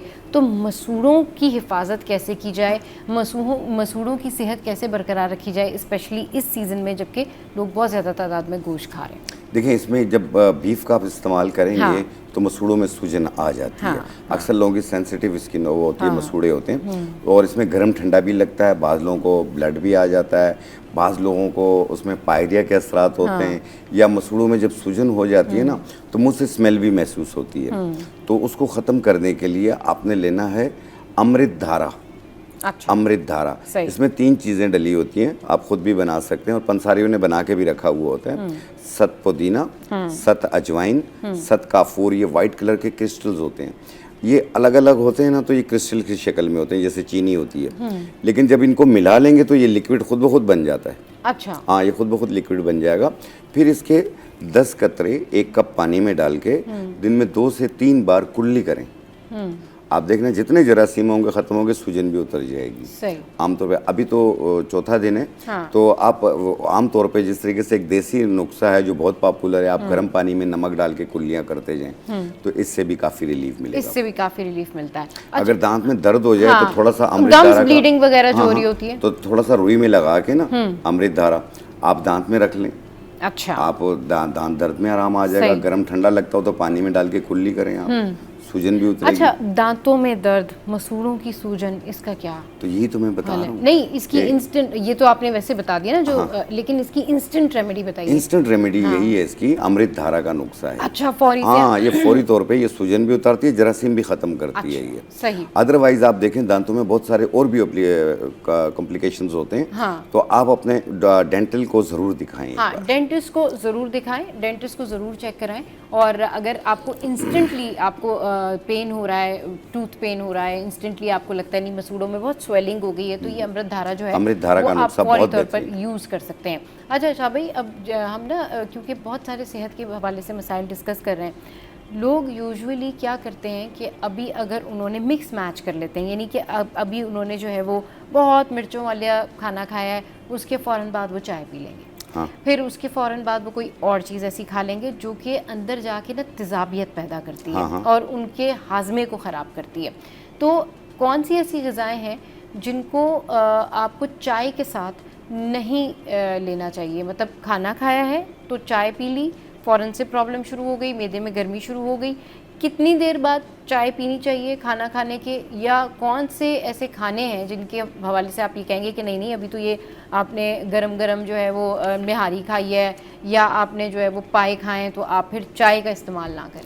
देखिए, चाय जो है वो वैसे ही अच्छी चीज़ नहीं है। अच्छा। ठीक है ना, कैफीन होती है और आमतौर पे भी ये तेज़ाबियत करती है, बाज़ लोगों को लूज़ मोशन भी कर देती है। अच्छा। आप चाय ज़्यादा पियेंगे आपके पेट में गुड़गुड़ शुरू हो जाएगी। अच्छा। तो ये भी एक चीज़ है। हाँ। तो इसमें यह है कि आप कोशिश कीजिए फिर सब चाय बना के पिएं। और अच्छा। सब चाय भी ऐसे बनाएं कि उसके अंदर थोड़ा सा इलायची डाल दें। मतलब अगर हैवी गोश्त खाया है, यानी कि अगर ज़्यादा तादाद में गोश्त खाया है, अभी सुबह भी गोश्त खा लिया, शाम को भी गोश्त खा लिया, तो अगर चाय पीनी है तो उसके ऑल्टरनेटिव ग्रीन टी ले लें। देखें, ग्रीन टी आप बना लें। ग्रीन टी के अंदर जो है आपने जैसे 1 अदद सब्ज़ इलायची डाल ली। हाँ। और साथ में 4-5 पत्ते पुदीने के भी डाल लिए। और फिर आप थोड़ी सी सब्ज़ चाय डाल के इसका कहवा बना लें। आप पी के देखें, इंशाल्लाह आपके मैदे के लिए भी बहुत बेहतर है, पेट के निज़ाम के लिए भी बहुत बेहतर है और भारीपन भी फील नहीं होगा। भारीपन भी फील नहीं होगा। अच्छा, इन दिनों में नाश्ता किस तरह करना चाहिए? देखिए, नाश्ता तो है आप नॉर्मल कीजिए। हाँ। जिससे किसी ब्रेड लेते हैं या ब्राउन ब्रेड लेते हैं वो लें आप, साथ में कोई एग भी ले सकते हैं आप। हाँ। और इसके अलावा जब आप नाश्ता कर लेना तो उसके 1 घंटे बाद से आप कोशिश कीजिए हर आधे घंटे बाद 1 घंटे बाद एक गिलास पानी पीते जाएं। अच्छा। आप देखें आप डिहाइड्रेट भी नहीं होंगे, साथ में ये है कि गर्मी की शिद्दत भी फील नहीं होगी, पानी की कमी भी पूरी होती जाएगी आपके। और आपको अचानक मैदे में दर्द हो जाता है या आपके पेट में गैसेस बहुत बनने शुरू हो जाती हैं या गर्मी की शिद्दत ज़्यादा फील हो रही है, हाथ पाँव जल रहे हैं, तो आप इसबगोल छिलका हर घर में मौजूद होता है। अच्छा। इसबगोल छिलका 1 बड़ा चम्मच भर के 1 गिलास पानी में मिला के पी लिया करें। आप देखें फौरी रिलीफ मिलेगा आपको। सही, फौरी रिलीफ मिलेगा। अच्छा, गोश्त खाने से बहुत सारे लोगों को एलर्जी हो जाती है। अगर थोड़ा बहुत खा रहे हैं, हफ्ते में 1 दिन खा रहे हैं तो ठीक है, लेकिन जाहिर सी बात है ईद के दिन है, लोग रोज़ाना गोश्त खा रहे होते हैं, उससे एलर्जी हो जाती है और स्किन बड़ा रेड सी हो जाती है और इचिंग भी शुरू हो जाती है। उसके लिए क्या रेमेडी है? देखिए, ये आर्टिकेरिया होती है। अच्छा। ऐसे लाल लाल निशान बन हाँ। जाते हैं। अपना एंटी एलर्जी अगर कोई भी यूज़ कर रहे हैं वो आप कर सकते हैं। सही। और आमतौर पे हमारी जड़ी बूटियों के अंदर एक बूटी आती है पनीर के नाम से, ठंडी होती है। 5 से 10 दाने पनीर के 1 गिलास पानी में डिप कर दें रात को, सुबह निहार पेट छान के पी लिया करें। अगर आपको जिस टाइम पे एलर्जी हो रही है आप उस टाइम पे भी इसको आधे घंटे के लिए भिगो दें, फिर उसे चम्मच के साथ शेक करें और छान के पी लें आप। सही। आप देखें इससे उसी टाइम पे भी आराम आ जाता है। अगर मर्ज की शिद्दत ज़्यादा हो तो प्लीज़ अपने करीबी डॉक्टर को ज़रूर दिखा दें। ज़रूर दिखा दें और चेक करा लें कि भाई क्या प्रॉब्लम है, क्या प्रॉब्लम नहीं है, क्योंकि लैब्स तो हमारे यहाँ कराने का रुझान ही नहीं है, टेस्ट कराने का तो रुझान ही नहीं है। नहीं, एलर्जीज जो हैं वो कई किस्म की होती हैं। बाज़-औक़ात ये होती हैं ये एग्रीवेट करती हैं हाँ। कुछ चीज़ों से, तो ये मज़ीद बढ़ भी जाती है। हाँ। तो इसलिए मैंने आपको कहा सही। कि अगर आपकी देखें आप कुछ देर में आपके आराम नहीं आ रहा तो आप करीबी डॉक्टर के पास चले जाइए, सही। कोई भी एंटी एलर्जी इस्तेमाल क्योंकि करें। इस सीजन में या इन दिनों में कॉमन कंप्लेन यही होती है कि या तो मैदे का भारीपन है या फिर एलर्जीज है। अच्छा, कॉन्स्टिपेशन हो जाती है, हाँ, बिल्कुल। बहुत ज़्यादा कॉन्स्टिपेशन, कब्ज सही। हो जाती है, और बीफ खाने की वजह से तो मज़ीद तकलीफ हो जाती है, बाज़ लोगों को पाइल्स की शिकायत हो जाती है। हाँ। तो ऐसी सूरत हाल के अंदर आपने 2 जड़ी बूटियां लेके घर पे रख लें, उसे बारीक पाउडर बना लें। एक सना मक्की, एक काली हड़। सना मक्की 50 ग्राम, काली हड़ 50 ग्राम मिला के पाउडर बना लें, और 1 चाय वाली चम्मच सुबह नाश्ते के बाद, 1 चाय वाली चम्मच रात खाने के बाद पानी के साथ। फ़ायदा पहले ही दिन होगा, कॉन्स्टिपेशन टूट जाएगी। अच्छा, आस्ते आस्ते आप अपने नॉर्मल होते जाएंगे। आहिस्ता आहिस्ता नॉर्मल होते जाएंगे। और अपनी ना रूटीन भी हेल्दी रखनी चाहिए लोगों को। शाह भाई, लोग यूजुअली क्या करते हैं कि रूटीन से हट जाते हैं। मतलब अगर किसी ने सुबह डाइट करनी है और शाम को उसका प्लान है कि भाई उसने कहीं किसी दावत पे जाना है और वो डाइट पर है, तो वो शाम को वो चीज़ कंटिन्यू नहीं करेगा। मॉर्निंग वॉक करनी है, वो कंटिन्यू नहीं की कि 4-5-6 दिन चले जी, वेकेशन आ गई तो छोड़ दिया। उस वजह से भी लोग जब अपने डाइट प्लान से हटते हैं या नॉर्मल रूटीन से हटते हैं, तो उस वजह से भी लोगों को प्रॉब्लम होती है। क्योंकि वो फिर, अगर आप 1 महीने से डाइट कर रहे हैं और ईद के दिनों में जब आप वो डाइट छोड़ते हैं या आप चीट डे करके कुछ खा रहे होते हैं, तो जाहिर है उसमें फिर प्रॉब्लम होती है लोगों को। उस वजह से मैदा डिस्टर्ब होता है। देखिए, ऐसी सूरत हाल में ये होता है कि देखें, एक मेहमान जाता है, दूसरा आ जाता है, हाँ। तीसरा जाता है, तीसरा आ जाता है। हाँ। अब वो सबको टाइम देना होता है, और बैठ के सबको कंपनी देनी होती है, हंसी मजाक भी चल रहा होता है वहाँ पे, हर एक के साथ बैठ के कुछ ना कुछ खाना होता है। सही। ठीक है।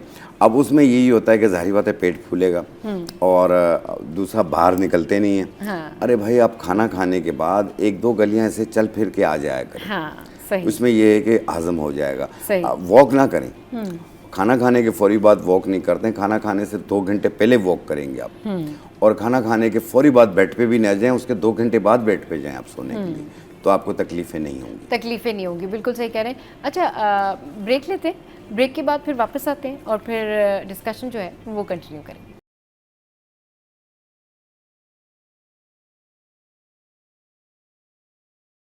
Welcome back. कुछ स्किन केयर के बारे में बात कर लेते हैं कि भाई स्किन केयर कैसे करनी चाहिए, क्योंकि कुछ लोग ये कंप्लेन करते हैं कि जब वो ज़्यादा गोश्त खाते हैं तो उनकी स्किन पर पिंपल निकलते हैं। तो उसके लिए क्या सोल्यूशन है शाह भाई कि वो इंस्टेंटली वो रेमेडी करें और उनके जो पिंपल्स हैं वो गायब हो जाए? देखिए, मैंने इसका नुस्खा अभी थोड़ी देर पहले ही हाँ। बताया कि पनीर बूटी ले लें, ठीक है। 5 दाने 1 गिलास पानी में भिगो दें, हाँ। और सुबह निहार मुँह छान के पी लें। सही। 1 टाइम रोज़ाना पिएँ, तो इंशाल्लाह ताला पिंपल्स भी ख़त्म होंगे, और आर्टिकेरिया के लिए भी ये बहुत बेहतर है। लाल लाल निशान हो जाते हैं। आमतौर पे अगर ये चीज़ नहीं मिल रही है तो आप उन्नाब इस्तेमाल करें। उन्नाब भी ब्लड प्योरीफाई, खून साफ करता है, वो भी कर सकते हैं आप लोग। हाँ। और तीसरी चीज़ ये है कि आपने देखा होगा चलते हुए सांस फूलता है लोगों का, सांस फूलने लग जाता है, कहते हैं हाँ सारा दिन गोश्त चलता रहा, सांस भी फूलने लग गया बैठ के। तो उसको ठीक करने के लिए एक तो पानी का टेक ज़्यादा रखिए, और तीसरी चीज़ ये है कि एक दाने मिलेंगे आपको, इसबगोल दाना आधी चम्मच 1 गिलास पानी में मिलाकर पिएं आप, शरबत की तरह बना के, इंशाल्लाह आपका सांस नहीं फूलेगा। वैसे इसके कि क्यों किन लोगों में मैदे की वजह से होता है? सही। कुछ लोग ज़्यादा भी खा लेते हैं, उस वजह से भी उनका सांस फूल रहा होता है और हाजमे में उनको प्रॉब्लम हो रही होती है। अच्छा शाह भाई, ये बताएं कि जिन लोगों को कोलेस्ट्रॉल का इशू है उस हवाले से हमने बात कर ली, यूरिक एसिड के हवाले से आप बात कर रहे थे ब्रेक में, उस हवाले से बताएं कि यूरिक एसिड अगर किसी का बढ़ा हुआ हो तो उसको क्या नहीं खाना चाहिए और क्या खाना चाहिए? देखिए, यूरिक एसिड अगर बढ़ा हो तो लोबिया ना खाएं, चने की दाल ना खाएं, मेथी, पालक यानी हर किस्म का साग ये ना खाएं, टमाटर जो है उसका छिलका उतार उसका पल्प इस्तेमाल करें। अच्छा। गोश्त का इस्तेमाल कम से कम करें। ओके। कम करें, क्योंकि इसको जितना ज़्यादा करेंगे आप उतना यूरिक एसिड बढ़ता जाएगा। इसकी जो कंट्रोल जो बॉर्डर लाइन कहलाती है वो 6.7 कहलाती है। सही। बाद लोग 7 पॉइंट को भी कह देते होते हैं, लेकिन 6.7 इसकी बॉर्डर लाइन है। सही। आप इससे नीचे रखें इसको। ओके। हाँ, तो ऐसी सूरत में ये है कि देखो, एहतियात अफसोस से बेहतर है। हाँ। आप परहेज करेंगे, आपने बिस्यार खोरी नहीं करनी है। आप नॉर्मल थोड़ा सा गोश्त खा लिया, उसके इवनिंग में आपने सब्जी खा ली, जिस तरह मैंने बताया टिंडा, तुरई, लौकी, शलजम, बहुत सारी सब्जियाँ वो खाएं आप। और इसके अलावा मैंने चने की दाल, लोबिया, ये चीज़ें मना की हैं, ये यूरिक एसिड बढ़ाती हैं, यूरिया भी बढ़ाती हैं, क्रेटिनाइन भी बढ़ाती हैं। ठीक है। और अगर क्रेटिनाइन आपका बढ़ा हुआ, आप डायलिसिस पेशेंट है, तो फिर गोश्त को बिल्कुल अवॉइड कीजिए। आप पानी नॉर्मल पिएं आप, जिस तरह डॉक्टर ने कहा है जितना। और इसका भी यही है कि मेथी, पालक, ये चीज़ें आपने बंद करनी है। फिर दालें भी बंद करनी है सारी। सारी दालें हाँ, भी सारी दालें बंद करनी है, गोश्त बंद करना है। हाँ। कोशिश करें आप जैसे टिंडा, तुरई, लौकी, शलजम, ये चीज़ें खाएं आप। अब जो भिंडी है वो भी नहीं खा सकते, अच्छा, ठीक है। तो सही। इस तरह बहुत एहतियात करनी होती है, बहुत एहतियात करनी होती है। और वो लेकिन कहते हैं- अपने डॉक्टर के मशवरे को ज़रूर फॉलो करें। हाँ। डॉक्टर एक माँ बाप होता है। बिल्कुल, डॉक्टर के मशवरे को ज़रूर फॉलो करें। अच्छा शाह भाई, इस सीज़न में, ओवरऑल गर्मी में, इस पूरी सीज़न में जो है ना, लोगों को डिफरेंट शिकायत होती है। डिप्रेशन भी हो रहा होता है, एंजाइटी भी हो रही होती है, लो ब्लड प्रेशर भी हो रहा होता है।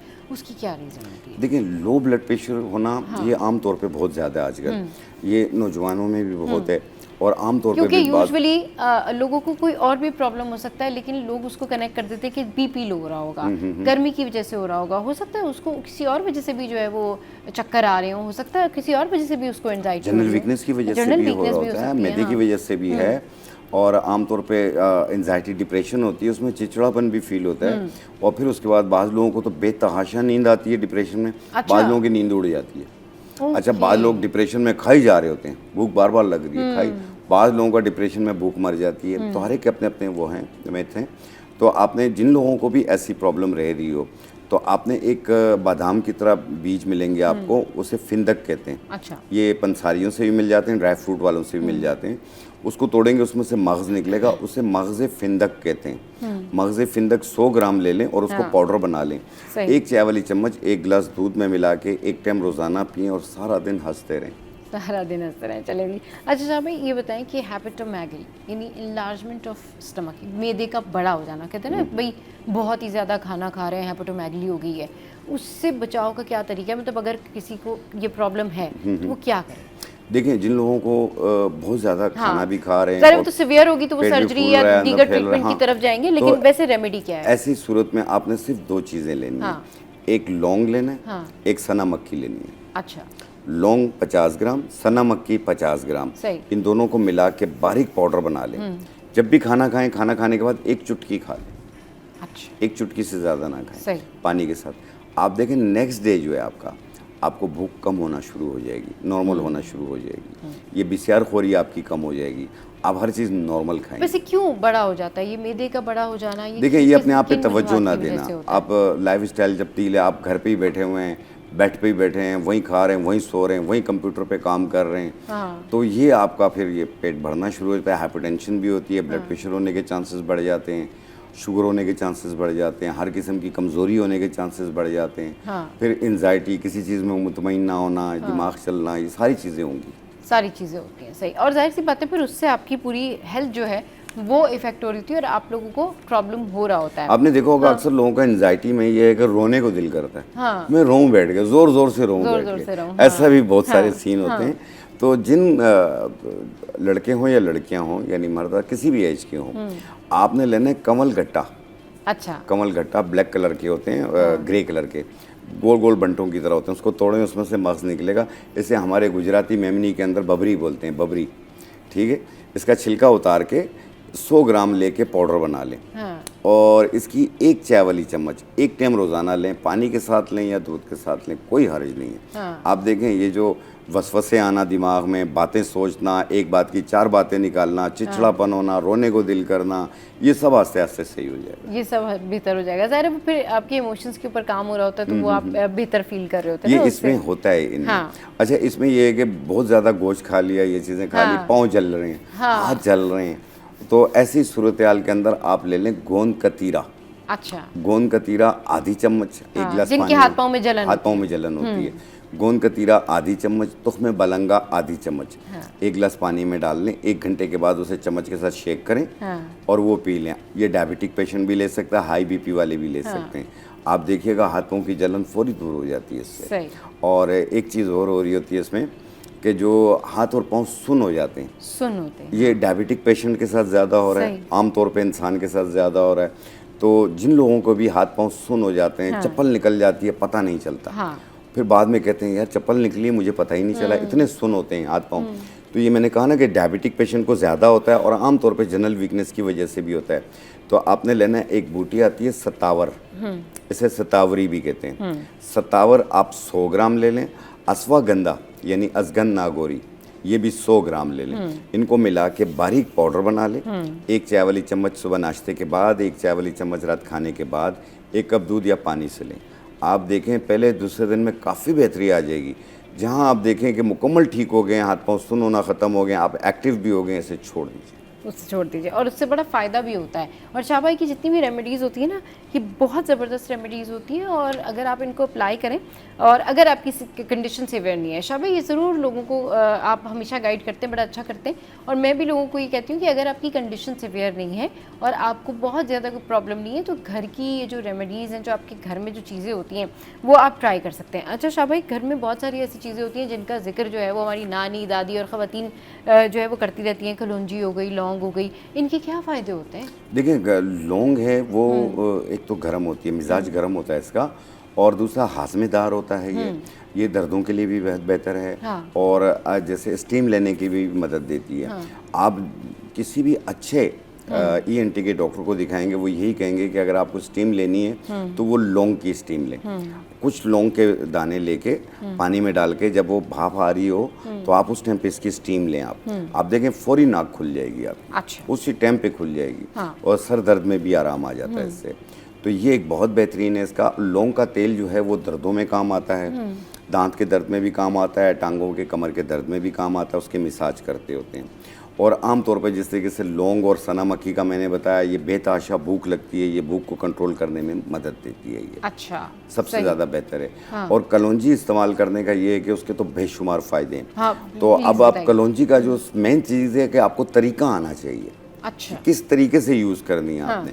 आप एक 100 ग्राम कलौंजी लें, उसे 4-5 बार पानी में डाल के ना आप धोएं उसे। फिर अच्छा। मलमल के दुपट्टे में छान लें, वो पानी वेस्ट कर दें, दुपट्टे में आपका वो आ गया, अच्छा। छन्नी में आ गया, कलौंजी आ गई। फिर इसे दूसरे पानी में डालें, फिर तीसरे पानी में डालें, पानी ब्लैक होता जाएगा। जहाँ आप देखें कि अब ब्लैकिश कम हो गई है पानी की, तो वहाँ इसे उतार के फिर धूप इसमें छाँव में इसको खुश्क कर लें। हाँ। फैला लें, थोड़ी देर में ये खुश्क हो जाती है। फिर इसके ऊपर कुछ नींबू निचोड़ लें आप। नींबू निचोड़ने के बाद फिर इसे मिक्स करके आप थोड़ी देर के लिए छोड़ दें। फिर इसे बोतल में जार में रख लें। 1 चुटकी कलौंजी और 1 चम्मच शहद मिला के सुबह निहार मुँह लें, पूरा दिन फिट रहें। पूरा दिन फिट रहें। चले जी, बहुत शुक्रिया शाह भाई आपके कीमती वक्त के लिए। आप हमारे स्टूडियोज़ आए और हमारे साथ में बहुत अच्छी अच्छी जो है रेमेडीज़ वो शेयर की। ज़रूर ट्राई कीजिएगा। शो में वक्त तो एक ब्रेक का, ब्रेक के बाद वापस आएंगे तो फिर मौसम साहब हमें ज्वाइन करेंगे। उनसे पूछेंगे कि आप कराची में, पाकिस्तान में कहाँ कहाँ पर जा सकते हैं घूमने के लिए, ट्रैवलिंग के लिए, और क्या कुछ हो रहा है बीचेस पर, ये जानेंगे छोटे से ब्रेक के बाद।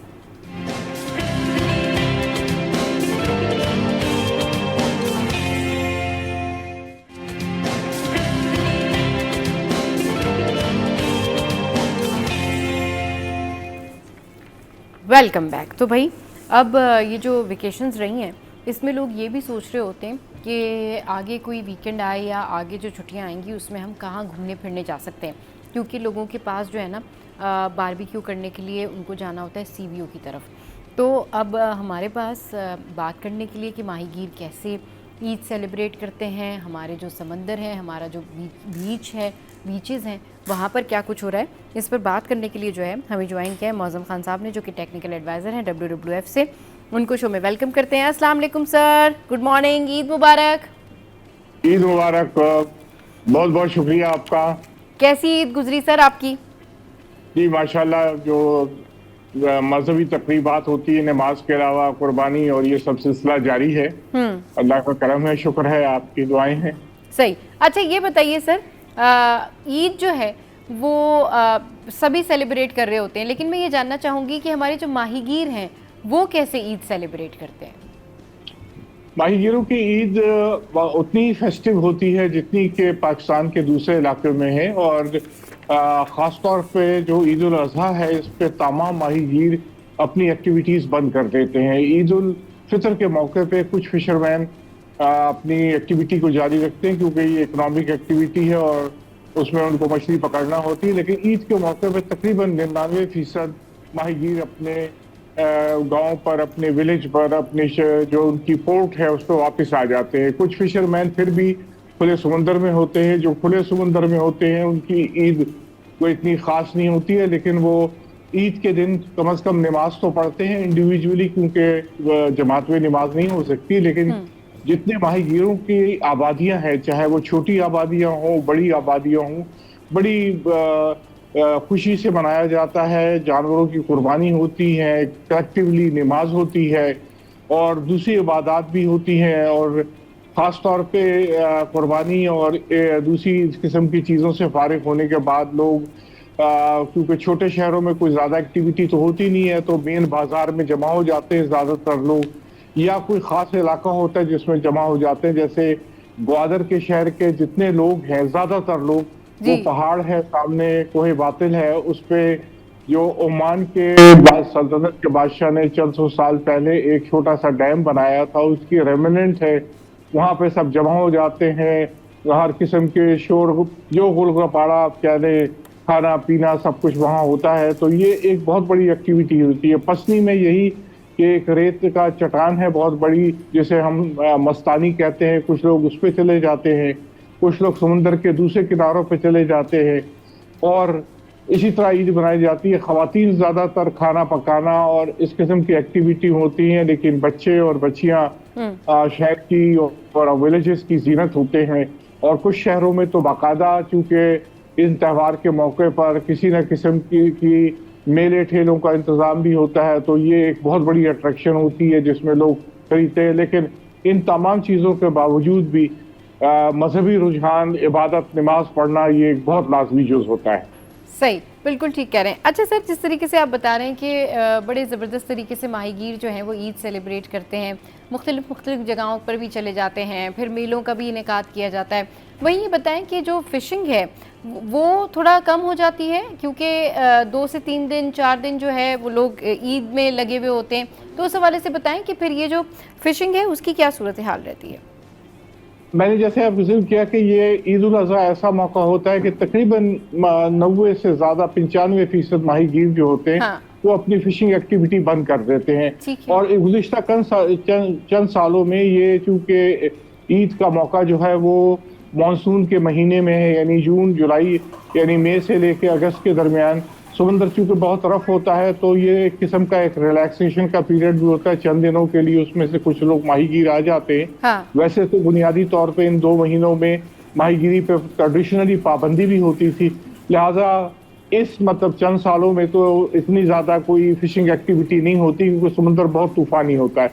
लेकिन आम हालात में सर्दियों में भी ईद उल अज़हा आती है, तो उसमें जो माही अपनी सनत को जारी रखते हैं, अपनी मछली पकड़ना भी जारी रखते हैं, उन्हें इस चीज़ का एहसास होता है कि उनकी फैमिलीज मौजूद नहीं है।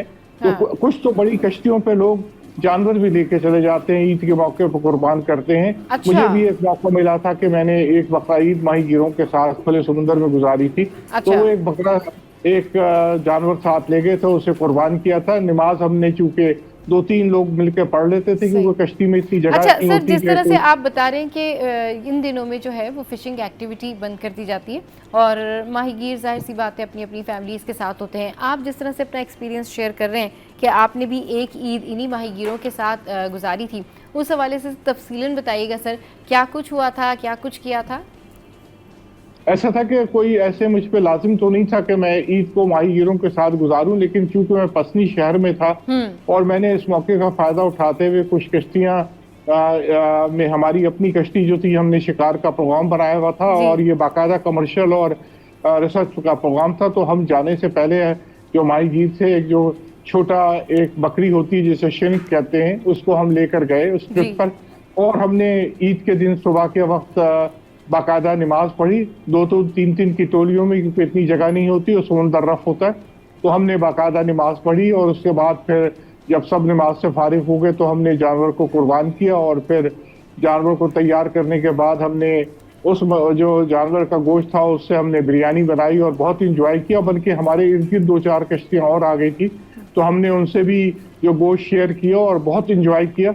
इसके अलावा फिर शाम के वक्त गोश्त से ज़्यादा फिर वही मछलियाँ और वही चीज़ें लाजमी हो गया, लेकिन काम को जारी रखा, क्योंकि उस दिन की मालूमात जमा करना हमें ज़रूरी था, लिहाजा हमने गुजारा। और यकीनन अपनी जो फैमिली थी उनको भी मिस किया, लेकिन ये एक अजीब एक्सपीरियंस था, बड़ा तजुर्बा, बहुत अच्छा था। और लेकिन ये था कि ये भी एहसास हुआ कि हम तो चलो रिसर्च के लिए आए हैं, लेकिन दूसरे माहीगीर जो इतने माहीगीर हमारे इर्द गिर्द जमा हो गए थे, हमने बाकायदा एक किस्म का कुछ पे म्यूजिक भी बज रही थी, तो लिहाजा हमने कोई तकरीबन 2-3 घंटे साथ गुजारे और उसके बाद फिर हम अपने रिसर्च वर्क और काम में मुब्तला हो गए। सही, बिल्कुल ठीक कह रहे हैं सर। और इस तरह से आपको आइडिया भी हुआ होगा कि वो लोग किस तरह से जो है वो अपनी ईद गुजार रहे होते हैं या क्या कुछ सूरत हाल होती है। अच्छा सर ये बताएं, अब पाकिस्तानी अवाम स्पेशली कराची हाइट्स, उनका ये होता है कि चलें जी अब ईद की छुट्टियां आ गई हैं, अब बारबेक्यू है। अब बारबेक्यू जो है वो सी साइड पे किया जाए, बारबेक्यू जो है वो किसी ऐसी जगह पे किया जाए जहाँ पर पिकनिक भी हो सके और साथ साथ जो है वो बहुत सारे लोग जमा भी हो जाएं, फैमिली एंड फ्रेंड्स जमा होकर वहाँ पर कुछ सेलिब्रेट कर लें या फिर एंजॉय कर लें। तो कौन कौन सी ऐसी जगहें हैं जहाँ पर लोग घूमने जा सकते हैं इस सीज़न में, और अगर वो इस गर्ज से जा रहे हैं कि पिकनिक भी हो जाएगी साथ में बारबेक्यू भी हो जाएगा, तो उन जगहों के नाम बताइए सर और उनकी स्पेशलिटी भी बताइएगा। पहली तो बात है, इस साल का जो ये ईद उल अज़हा है ये मानसून के महीने में है, लिहाजा अगर समुंदर के किनारे जाते हैं तो इस चीज़ का एहसास करें कि समुंदर बहुत तूफानी है। अच्छा। नहाने से पहले, समुंदर में जाने से पहले अगर आपके पास हिफाजती इक़दाम नहीं है और तो आप समुंदर में ना जाएं, ना नहाए, ख़ास तौर पे बच्चे जो हैं, क्योंकि कानूनी तौर पे भी पाबंदी है और समुंदर में नहाना वैसे भी खतरनाक है। लेकिन समुंदर के किनारे जाकर कोई ज़रूरी नहीं है कि आप समुंदर में अपने आप को डिप करें। समुंदर के किनारे खुला माहौल होता है। हाँ। उसमें कराची के साहिल के पास तो अनगिनत जगह हैं जहाँ पर ये जाके कर सकते हैं, ख़ास तौर पे हॉक्स वे से लेकर जो इलाका हमारा गोठ मुबारक तक का है, इसमें बहुत सारी जगहों पे आप जाके ये काम कर सकते हैं और इंजॉय कर सकते हैं। लेकिन सिर्फ इस चीज़ का ख्याल रखें कि इस वक्त मानसून स्टार्ट हो चुका है, समुंदर रफ है और समुंदर के किनारे गर्मी भी होती है क्योंकि मौसम भी गर्म है, तो इस चीज़ की एहसास करें। लेकिन इसके अलावा जो हमारे पास मीठे पानी के ज़खायर हैं जो कराची के इर्द गिर्द भी मौजूद हैं, हाँ। जिसमें बहुत सारे ख़ास तौर पे जो कींचर लेक है, हालेजी लेक है या हब रिवर के अंदर बहुत सारी ऐसी जगहें हैं जहाँ पे जाके लोग और दोस्त अहबाब करते हैं।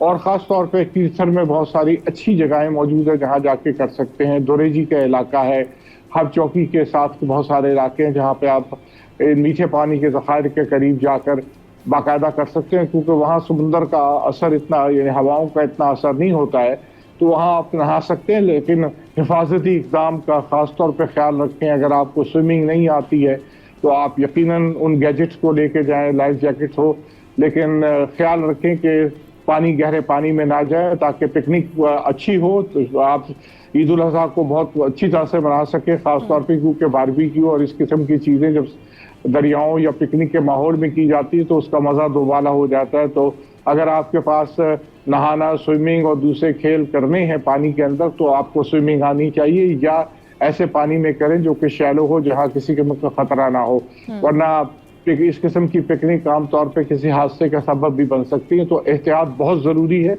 इंजॉयमेंट के साथ एहतियात को सबसे पहली तवज्जो देनी चाहिए। बिल्कुल, एहतियात को ज़रूर, एहतियात का दामन हाथ से ना जाने दें। चलिए जी, इस हवाले से मज़ीद भी बात करेंगे, लेकिन एक छोटे से ब्रेक के बाद।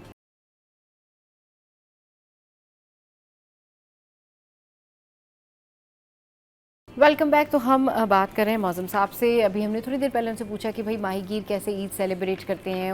वो खुद भी एक दफ़ा ट्रिप पर माहीगीरों के साथ थे, उन्होंने अपना एक्सपीरियंस शेयर किया। फिर हमने उनसे पूछा पिकनिक पे जा सकते हैं लोग या नहीं जा सकते हैं, कौन कौन सी प्लेसेस हैं। तो समंदर के लिए तो उन्होंने जाहिर सी बात है कहा कि मानसून का सीज़न है, बट ऑल्टरनेट प्लेसेस का जो है वो जिक्र किया है। सर ये बताइए कि ओवरऑल कराची हाइट्स या पाकिस्तानी बड़े शौकीन हैं कि उनके जो बीचेस हों वो क्लीन हो, वहाँ पर जब वो जाएं तो वो एंजॉय भी करें। इसके अलावा जो हमारे कोस्टल एरिया है, हमारा जो साहिल है, वहाँ पर हम देखते हैं कि काफ़ी सारा कचरा भी मौजूद है, काफ़ी जो है वो गंदगी भी होती है, जिसकी वजह से लोग वहाँ नहीं जा पाते। लेकिन हमारे पाकिस्तानी साहिलों में कौन कौन सी ऐसी नायाब मछलियाँ मौजूद हैं जिनके हवाले से लोग नहीं जानते? ऐसा है कि समुंदर को अल्लाह ताला की हमारी इतनी बड़ी नेमत है कि जिसका हम शुक्र भी नहीं अदा कर सकते अल्लाह ताला का। और हमें इसको मिन हैसल कौम इस बात पे फ़ख्र करना चाहिए कि हमारे पास बहुत खूबसूरत समुंदर है। समुंदर में बहुत सारी जानवर हैं और आपको पता है कि इंतहाई छोटे जानवर जो खुर्दबीनी होते हैं और वेल्स भी हमारे पास मिलती हैं। जब भी अगर हम समुंदर जाएं तो पहली कोशिश होनी चाहिए कि अल्लाह ताला की इस नेमत से मुकम्मल तौर पे मुस्तफ़ीज़ हो सके, हम उनको एंजॉय कर सके, उनको देख सके। समुंदर के किनारे केकड़े होते हैं, दूसरे जानवर होते हैं, उनसे आप खेल भी सकते हैं, सब कुछ कर सकते हैं, लेकिन माहौल को नुकसान ना पहुंचाए। जितनी दफ़ा भी चाहे इस उम्र के इस हिस्से में भी, जबकि आदमी तो थक जाता है, काम नहीं कर सकता, मैं जब भी जाता हूँ केकड़ों को कोशिश करता हूँ पकड़ने की कोशिश करो। ज़ाहिर है कि उनके साथ दौड़ लगाना एक बहुत मुश्किल काम होता है, क्योंकि केकड़े तो आप इंजॉय करें, माहौल को नुकसान ना पहुंचाएं, जानवरों को नुकसान ना पहुंचाएं, उनको इंजॉय करें, देखें। तो बहुत सारी चीज़ें आपको नज़र आएंगी, बहुत सारी मछलियां हैं जो आपको किनारे पे नज़र आती हैं, बहुत सारे जानवर हैं, कछुए हैं, ऐसी चीज़ें हैं जिनको आप देख सकते हैं, आप इंजॉय कर सकते हैं। और ख़ास तौर पे ऐसे मौके पे जब अगर आप ईद के मौके पे गए हुए हों तो गैर ज़रूरी तौर पे कचरा ना फैलाएं। जो चीज़ें हैं आप खाने की ले गए हैं, ख़ास तौर पे प्लास्टिक की चीज़ें हैं, उनको आप समुद्र में गलती से भी ना फेंकें, क्योंकि वो माहौल का हिस्सा रहेंगे आइंदा 500-600 साल तक। तो आप अपने माहौल को भी अच्छा रखें, चीज़ों को लेकर जाएं जो कूड़ा करकट है, जो चीज़ें हैं, और उनको ये ख्याल रखें कि समुद्र में सफाई करने की ज़रूरत नहीं, अपने बर्तन वगैरह जो हैं वो साफ़ करें, लेकिन समुद्र के माहौल को गंदा ना करें, क्योंकि समुद्र का माहौल बहुत ही कीमती और बहुत ही अच्छा माहौल है। और वक्त के साथ साथ क्योंकि हमारी सनती और हमारी दूसरी एक्टिविटीज़ बढ़ने की वजह से पोल्यूशन बढ़ रहा है, तो हम उसमें अगर अपनी इंडिविजुअल हैसियत से कोई कंट्रीब्यूट कर सकते हो तो हमें करना चाहिए। ये ज़रूरी याद रखना चाहिए कि जो पोल्यूशन है, जो कसाफत है समुद्र के, चाहे वो लिक्विड हो, चाहे वो पोल्यूशन हो, जो सॉलिड हो, वो इंसान ही करता है। पोल्यूशन कुदरती तौर पे नहीं होती, लिहाजा इंसान खुद जिम्मेदार है। तो अगर इस मौके पर हम एक इंजॉयमेंट कर रहे हैं, अगर पिकनिक जा रहे हैं या जब भी अगर जाएं आप, तो कोशिश करें कि माहौल को जितना अच्छा देखें, इंजॉय करें, लेकिन उसको किसी सूरत में भी गंदा ना करें। और कराची के साहिल तो अपनी सफाई की वजह से मशहूर थे एक ज़माने में, लेकिन अब आप देख लीजिए बाद साहिल तो हमारे इतने कूड़ा करकट से भर चुके हैं कि वहाँ जाने की अब तबीयत भी नहीं करती। और बाज़ इलाकों में तो समुंदर का माहौल इतना ख़राब हो गया है क्योंकि लिक्विड पोल्यूशन, सॉलिड पोल्यूशन उसके साहिलों पर जमा है। लिहाजा कोशिश करें कि हम उसको जितनी जल्दी बेहतर बना सकें ताकि कुदरत की इस नेमत से फ़ायदा उठा सकें। मैं बार बार कहता हूँ कि समुंदर कूड़ादान नहीं है, ये नेमत है, इसको नेमत समझें। हाँ। और इसको कूड़ेदान के तौर पे इस्तेमाल ना करें। सही। अच्छा सर, आप बहुत सारे बीचेस का, बहुत सारे पिकनिक पॉइंट्स का जिक्र करते हैं, आप हमें बताइए कि आपका अपना फेवरेट पिकनिक पॉइंट कौन सा है? अगर वहाँ पर फैमिलीज जाएं तो क्या क्या चीज़ें लेकर जाएं और कैसे एंजॉय कर सकते हैं? कराची के तो बहुत सारी खूबसूरत जगहें हैं, लेकिन मुझे कराची में सबसे खूबसूरत जगह लगती है पाशा बंदर कहलाता है, जो पैराडाइज पॉइंट से थोड़ा सा आगे है। अच्छा। और यहाँ जाना आजकल तकरीबन थोड़ा सा मुश्किल है क्योंकि हमारी कुछ यहाँ पे तंसीबात हैं, लेकिन हाँ। उससे पहले जहाँ तक जाने की इजाज़त है, वहाँ खुले समुंदर में क्लिफ्स हैं, उन क्लिफ्स से नीचे उतर जाएं, वो बहुत खूबसूरत जगह हैं। हाँ। और अगर आप तमाम तहफ़्फ़ुज़ के साथ जाएं तो आप रियली इंजॉय कर सकते हैं। और बलूचिस्तान के साहिल पर तो अनगिनत है, जो पाकिस्तान का जो सबसे मशहूर साहिल अब खूबसूरती की वजह से गिना जाता है, उसे बूज कहते हैं। आज से 10 साल पहले वहाँ जाने से लिए से पित्ता पानी हो जाता था, कोई रास्ता नहीं था, पत्थरों से, चट्टानों से और 4 व्हील गाड़ी के बगैर जा नहीं सकते थे, लेकिन अब करीब तरीन जगह तक अब जा सकते हैं। सबसे खूबसूरत बीच उसे गिना जाता है, लेकिन बीच की कमी नहीं है, जीवानी है, ग्वादर है, पसनी है, इतनी खूबसूरत बीचें हैं कि जहाँ जाने के बाद आप माहौल में इस तरह मदगम हो जाते हैं कि आपको वहाँ से आने का जी नहीं चल रहा है। तो अगर कभी मौका लगे तो बूज की बीच पर ज़रूर जाएं। अच्छा। और दारान जो पाकिस्तान में ईरान के साहिल के बिल्कुल करीब है, खूबसूरती की वो लिमिट है जिसका तस्वुर मैं डिस्क्राइब भी नहीं कर सकता हूँ।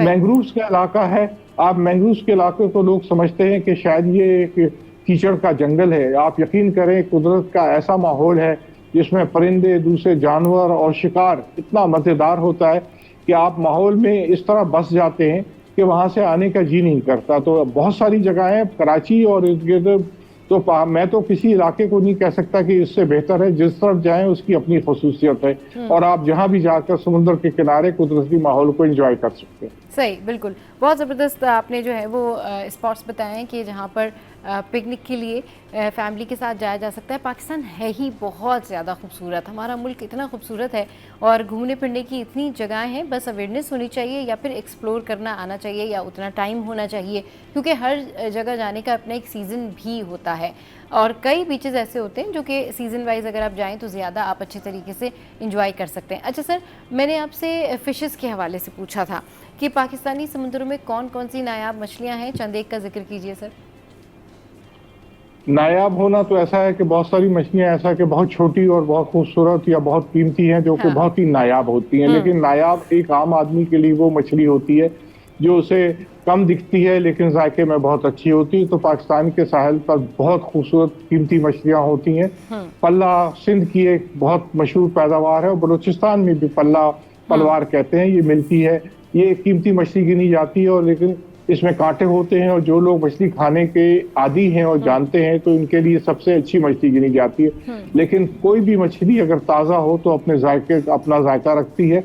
जो खूबसूरत और जायकेदार मछलियां जो समुद्र के किनारे ले जाके आप एंजॉय कर सकते हैं, उसमें बारामंडी होती है जिसे लोग डांगरी कहते हैं, किंग फिश होती है या जिसे स्पेनिश मैकरल कहा जाता है और पाकिस्तान में उसको गोर कहते हैं या सुरमई कहा जाता है।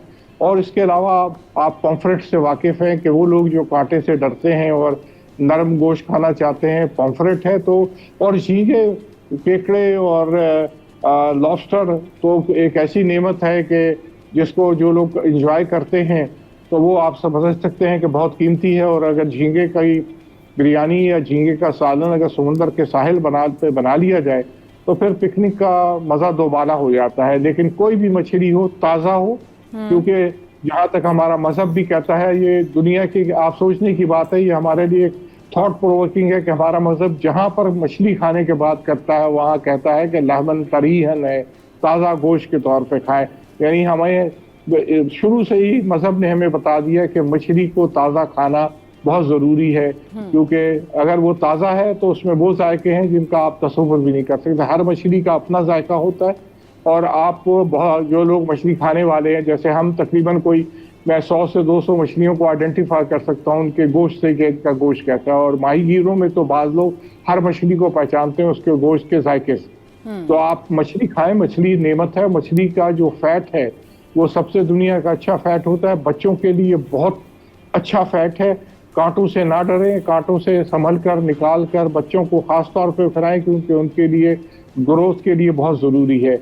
लैक्टेटिंग मदर जो बच्चों को दूध पिलाती हैं उनके लिए तो लाजमी होना चाहिए किसी ना किसी शक्ल में। लेकिन चूंकि पाकिस्तान में मछली की अवेलेबिलिटी और लोगों को उसके मुतालिक मुख्तलिफ मिथ हैं कि मसलन दूध के साथ नहीं खाना है या ऐसे नहीं खाना है, मछली के खाने में कोई पाबंदी नहीं है। आप दूध के साथ भी खा सकते हैं, आप जैसे चाहे खा सकते हैं। कहते हैं कोई खास किस्म की मछली होती है जिसको खाने के बाद आपने दूध नहीं पीना है, दूध के साथ नहीं खाना है, तो ये जरा क्लियर कीजिएगा। जी बिल्कुल झूठ है, कोई भी मछली ऐसी नहीं है, आप सब खा सकते हैं मछली।